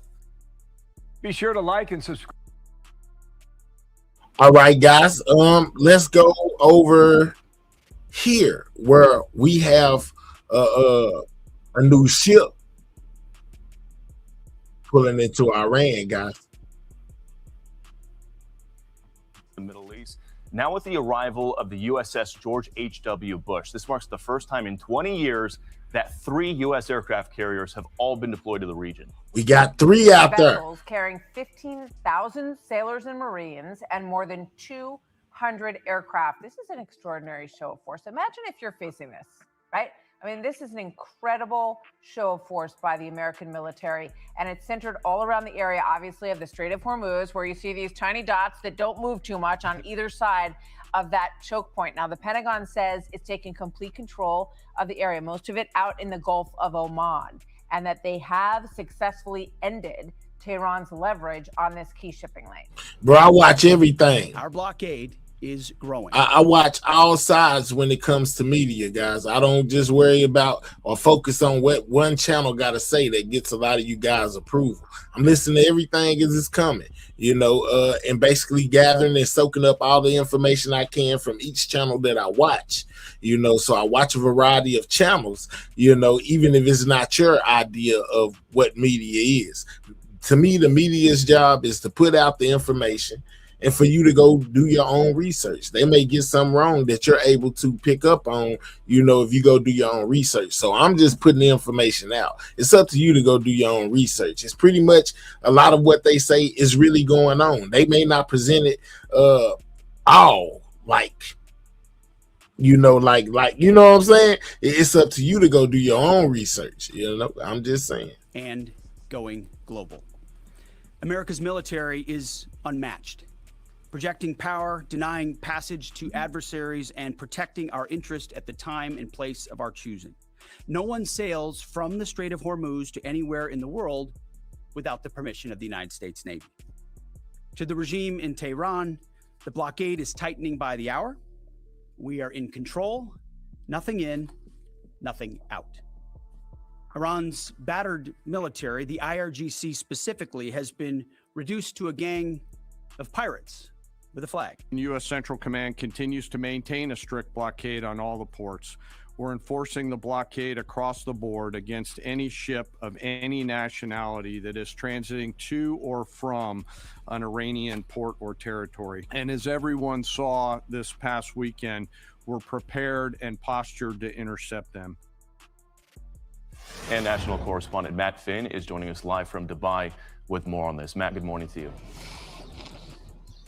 Good morning, Bill. Secretary Heggs has just updated the number and says 34 vessels have now heeded the warnings of the United States and returned to Iranian ports out on the Strait of Hormuz in the distance behind me. And the secretary is warning Iran to make a wise decision. As we said previously, choose wisely at the negotiating table. All they have to do is abandon a nuclear weapon in meaningful and verifiable ways, or instead they can watch their regime's fragile economic state collapse under the unrelenting pressure of American power. The U.S. Navy now has 3 aircraft carriers here in the Middle East region. The USS George H.W. Bush carrier has arrived in the Indian Ocean. Already here, the Gerald Ford and Abraham Lincoln. Secretary Heggs says in addition to those 34 vessels that the U.S. is forced to turn around, the U.S. is also tracking other ships that are associated with Iran and idling outside of the U.S. blockade. Fox's Lauren Simonetti reports at least 9 Iranian tankers full of millions of barrels of oil are unable to get past the strait. And this weekend, Iran fired at least 2 ships. Iran said they're trying to get their get back. The U.S. is postured to handle any smaller boats or speedboats and any other threats. Anyone with a speedboat, a gun, and the wrong intentions can do that. They know that we, the United States of America, control the flow of global shipping. And we know that they know. Their real navy is at the bottom of the Arabian Gulf. And we are tracking the possibility of, that second round of peace talks in Pakistan. We will keep you updated on that here from the Middle East. Bill, Martha. All right, Matt Finn live in Dubai. Matt, thank you. Thank you, Matt. With that, we bring in Vice Admiral Mark Fox, former Deputy Commander of CENTCOM. Admiral, great to have you with us. It is a striking fact, good morning to you, sir, that we see the largest assembly of U.S. power, naval power, in the seas in the Persian Gulf that we've seen in 20 years, with 3 Air Force carrier strike groups in the region now. Explain to us what that looks like close up and what the power of that presence really is. Well, a Navy carrier strike group independently has its own ability to understand it has an awareness of what's going on around it with the E2s and all of the different sensors that go along with it. When you have 2 and now 3, what you've done, it's not just a linear increase in capability, it's more of a geometric increase in that now you can truly have 24/7 operations with big overlaps when you choose to have 2 carriers operating at the same time. So it brings an enormous amount of flexibility and increased capability with having 3 carrier strike groups operating together. We heard Secretary of War Pete Hegseth say this morning that President Trump has given them the green light to start going after these Iranian small fast boats, the so-called Mosquito fleet. Take a listen. President Trump has authorized the United States Navy to destroy any Iranian fast boats, any boats, any of them, in the water, or disrupt passage through the Strait of Hormuz, to shoot and kill. Our commanders have clear rules of engagement. If Iran is putting mines in the water or otherwise threatening American commercial shipping or American forces, we will shoot to destroy. No hesitation. Vice Admiral, I sometimes forget just how big Iran is. It's basically the size of Alaska. It's got a huge coastline. How realistic is it, or how difficult is it going to be to find those small little ships on a coastline that big? Well, the Strait of Hormuz, the geography favors us in this particular case because the only place where the IRGC Navy is capable of constricting or attacking merchant ships really is in that about 20 or 21 mile strait. So I have no doubt that we have had an unblinking eye on that. And before we had a ceasefire. And so when I heard reports of small boats coming out and attacking merchant ships, I think that is the catalyst that created this change in our posture, even though there was a ceasefire where now we have authorization to strike and kill small boats coming out. I am confident that we have had a very, very strong surveillance and reconnaissance posture there and know where they're coming from and where they're going to. If they've put mines in the water, I would expect that we know where they are. So there's a new wrinkle in the rules of engagement that now it's not a wrinkle, it's a big positive thing now to say, okay, you can kill those small boats if or when they come out. Yeah, I mean, it's an international waterway, so that would have really always been in effect. You can't mine an international waterway for sure. So when you read these other stories that are out there, Admiral, about how we're pulling all of our assets to one place, that we're lowering our stockpile of munitions, and some people think that's a concern when you look at China, big meeting coming soon with President Xi next month. What do you say about that? Well, I think personally that this is a good shot of adrenaline to our industrial base, our defense industrial base. We need to reconstitute our ability to rearm and to produce the capabilities that allow our nation to essentially deter our enemies.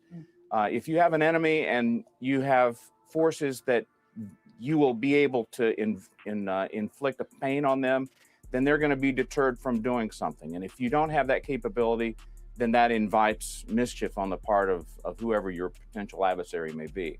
So I'd like to say that this comes out of it's a good thing for our industrial base to have a shot of adrenaline to say we need to rearm those. Yeah, even discussion about the auto manufacturers getting involved in producing some munitions in the future. We'll see where this goes. Admiral Fox, thank you very much, sir. Great to see you. Be sure to like and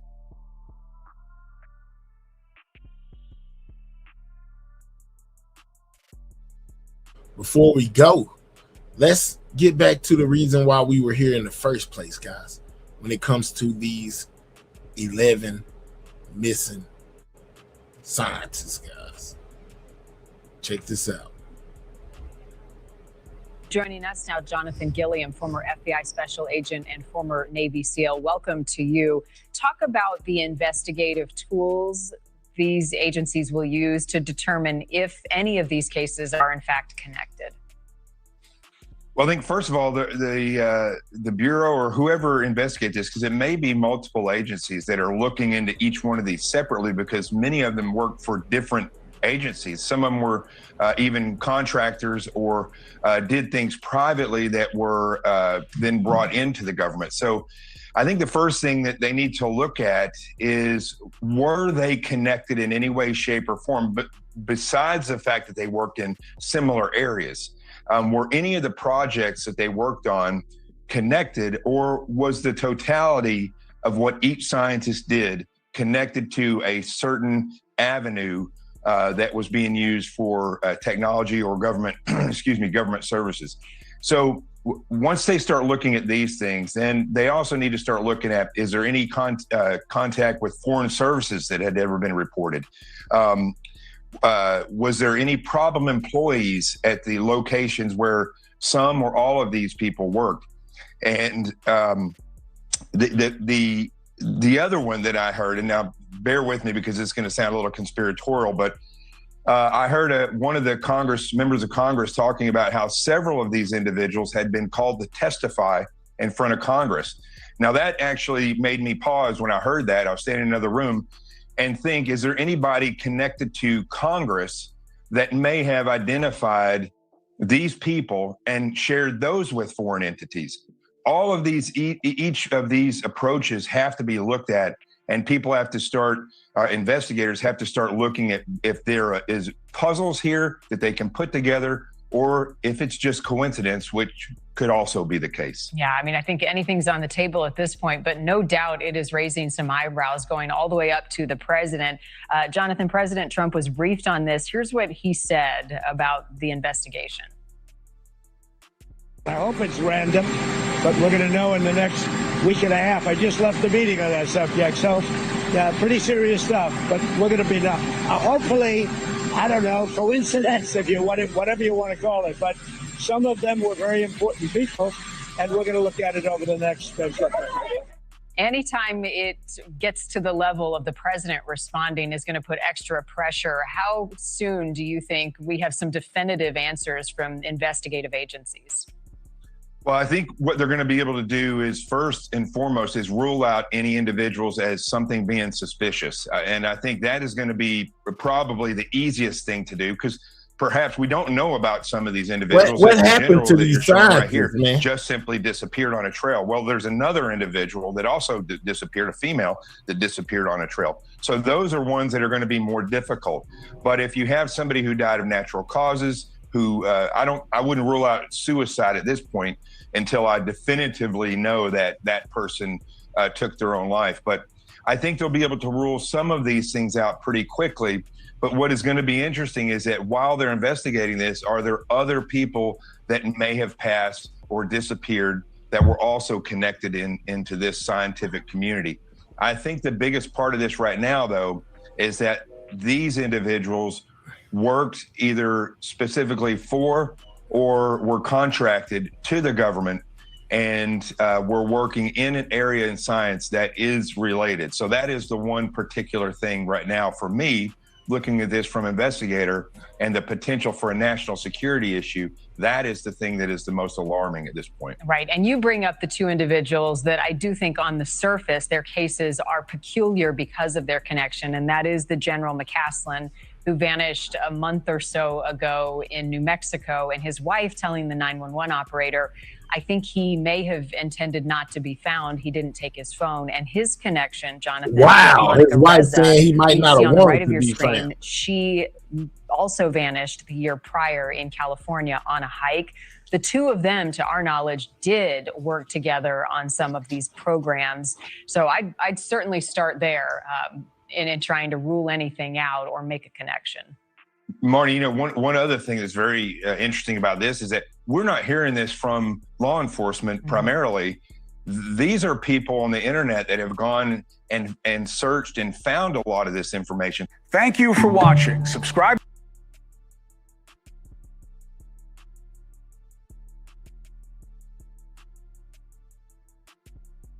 All right, so that was a little bit. We got one more. Make sure you guys are double tapping that screen, you know, as you make your way in, or if you're leaving, make sure you hit that like button, guys, before you go, or if you just got here. You know, we were talking about these 11 missing scientists, guys, and what could have possibly happened to them. What, people just coming up missing like it's 1842 or something. It's 2026.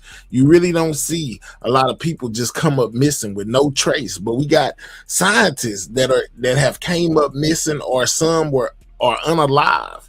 And nobody just really knows what happened with the missing ones. They left home without their phones, doing things that they normally did, but leaving their phones at home. They have no contact with the outside world. We had one that basically wrote a letter or sent some messages over, saying that she would never unalive herself, but then she wound up unalive. She also said she was hit with a high-powered energy weapon.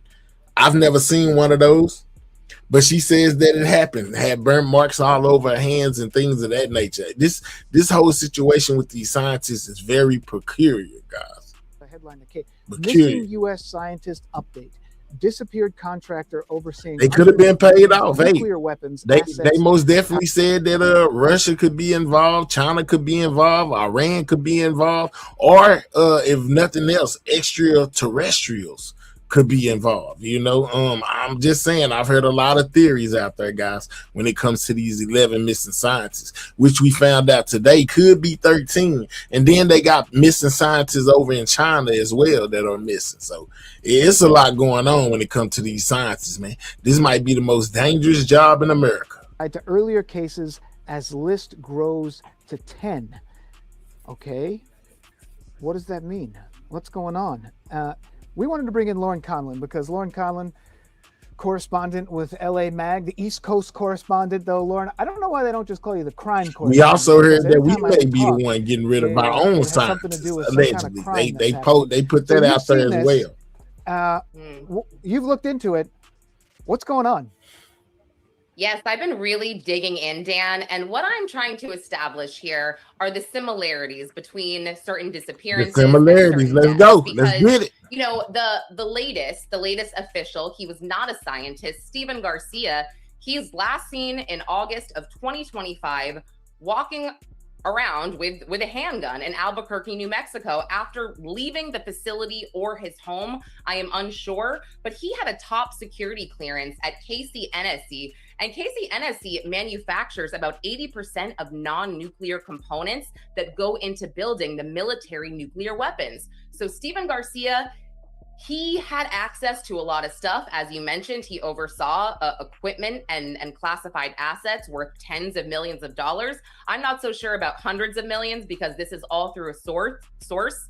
But for me, his disappearance is very similar to General Neil McCaslin, because General McCaslin was last seen walking out of his Albuquerque, New Mexico home. Lauren, and just pause at there. the time, Pause there. his wife wasn't sure if any for guns 1 were second. missing. Lauren, but pause authorities. there for 1 second. 1 second. Oh, sure. Because you mentioned that general. Can we bring up that video? Bring up that video that we made of the headlines that we put together. So if we scroll through here, there's a couple different publications who've been tracking this. Men's Journal, MSN. So let's go to the next one. The next they do, but not scientists with high-ranking security clearances. They don't just go missing all the time. Shadow, let's be real. Yeah, stay on it. Hey, what's up, Devil? FBI help over missing general. So there's a congressman who's looking into exactly what you're talking about. So sort of some of these questions that have reached as high as U.S. Congress. So tell me a little bit about this general that you mentioned. Similar circumstances. You can't say that this is all, some kind of conspiracy to go after these scientists or whatever, but it's curious, and I think that's what's got a lot of people interested in what's going on. But anyway, talk about what we know about this general here. Yeah, I'm not necessarily saying it's a conspiracy, but I think that it's worth looking into from certain angles. General McCaslin was once stationed at Wright-Patterson in Ohio, and Wright-Patterson reportedly holds extraterrestrial debris from the Roswell crash of 1947. He also had someone underneath him who was a rocket scientist, Monica Reza, who was working on a lot had to do with aerospace and NASA. It was some from NASA as well. This is a crazy story, guys. This is crazy. Him also on foot. Now, General McCaslin's wife, a 911 call came out, and she said in this call that her husband was experiencing brain fog. He wasn't himself, and it was frustrating him. But based on his mannerisms from that morning, he changed clothes. I think I mentioned he left without a phone, without his glasses, reportedly, possibly a revolver. And again, I mentioned the KCNSC official, Stephen Garcia, left with a gun as well. So, you know, she had said maybe he didn't want to be found. And so I'm not hinting that I think they were kidnapped and tortured for classified information. I'm just saying maybe we should take a bigger look at this when it comes to maybe their mental health. If you want to go that route about the government, you can go down that route. But with what Rep Burchett is doing and Rep Burleson, they are calling for more disclosure from Congress. There was a 325 congressional meeting where Rep Burchett did not say this specifically, but he hinted that General McCaslin was talked about, and the FBI did join that search. Now, I reached out to Rep Burleson's office last week to see if he had heard anything, to see if the White House was looking into this at all, and he didn't know. He didn't want to speculate out of respect for McCaslin's family, but it just seems like Congress is being very tight-lipped. Obviously, you know, the military is being very tight-lipped. And I think it's a bigger conversation, Dan, because UAPs are not just alien spaceships. We're not talking about, you know, Independence Day. We're actually talking about national security.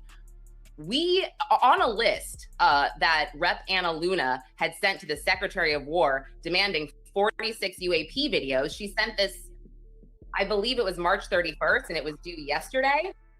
We didn't get it. Apparently, it was lost in translation, but we are told we are going to get it. But why this is important is these UAPs on this list, they were allegedly seen over conflict zones like Iran, Syria. I mean, this is a matter of national defense. And in real time, we don't know if it's a drone. We don't know if it's an enemy. I mean, we're talking about the difference between our defense and a potential disaster. So transparency is important when it comes to that. And again, I'm not saying tell us that aliens are real, that emissaries are real. I think we can wait on that. I'm more concerned with the safety of Americans. And yeah, you hit on it there. But with the talks of these scientists, I most definitely been hearing a lot about aliens, and I most definitely been hearing that Trump is supposed to release some files here pretty soon when it comes to extraterrestrial life, aka UFOs, UAPs. Yeah, this is wild, guys. Ties to aerospace, some have ties to defense funding. Some of it is more of like the advanced materials. And it's interesting what you said there, because this general who we're talking about and the first woman who you mentioned, Monica, they're one of at least 4, possibly 5 who are missing, who've vanished in some way, and they haven't found them. And then there's a list of others who've died. You know, there was one who was shot at their house. Others that died. You know, you look at the autopsy reports, and there's a few that say natural causes, but it's just so curious, baffling, suspicious to have them sort of clustered together in this way. You know, I haven't seen autopsy reports that say natural causes. I've seen no autopsy reports, and that's for I believe it was a NASA scientist, Michael David Hicks, as well as Frank Maywald. He was also a NASA JPL scientist. I mean, they're saying no autopsy, no cause of death. For Michael David Hicks, his obituary had something reported about donating to, I believe it was, AA or something like that. So sure, we can speculate that maybe there were some substance abuse problems there, or possibly if you don't want your cause of death out there for the world, perhaps, and I'm speculating and trying not to disrespect anybody, but it could be that, one took their own life. Or if you want to go down the other road, Chris Swecker, former FBI, has said, again, I mean, these guys, we need to pay attention to their mental health. They have a lot of information. Yeah. They work on a lot of stuff, and our taxpayer money funds this stuff. What they see, maybe they can't handle it. But you mentioned Carl Grillmair, and Carl Grillmair was the man shot at his home in February of 2026. He was a Caltech astrophysicist, a genius. So a little backstory on some of these missing scientists. There is so much that we don't know. His alleged murderer has not even been arraigned yet, and reportedly, he was seen on Grillmare's property in December with a rifle, and Grillmare called police. This guy, the perp, Freddie Snyder, was arrested, released, ROR, and that was on a felony weapons charge. And then by February 5th, the prosecutors dropped all the charges, and then he came back allegedly February 16th and shot Carl Grillmare outside his home on his porch, killing him. And Carl Grillmare was working on discovering water in distant planets. And you know, I have to wonder, why was he released? I have FOIA requested all these documents from California. I haven't gotten any word yet, so you know, I'm researching. It's important to me. I think these people need a voice. And I'm just looking at one of the local network affiliates out there in California. They say a 29-year-old Lano man is in custody, charged with killing Caltech astrophysicist Monday after carjacking his own relative and burglarizing a home.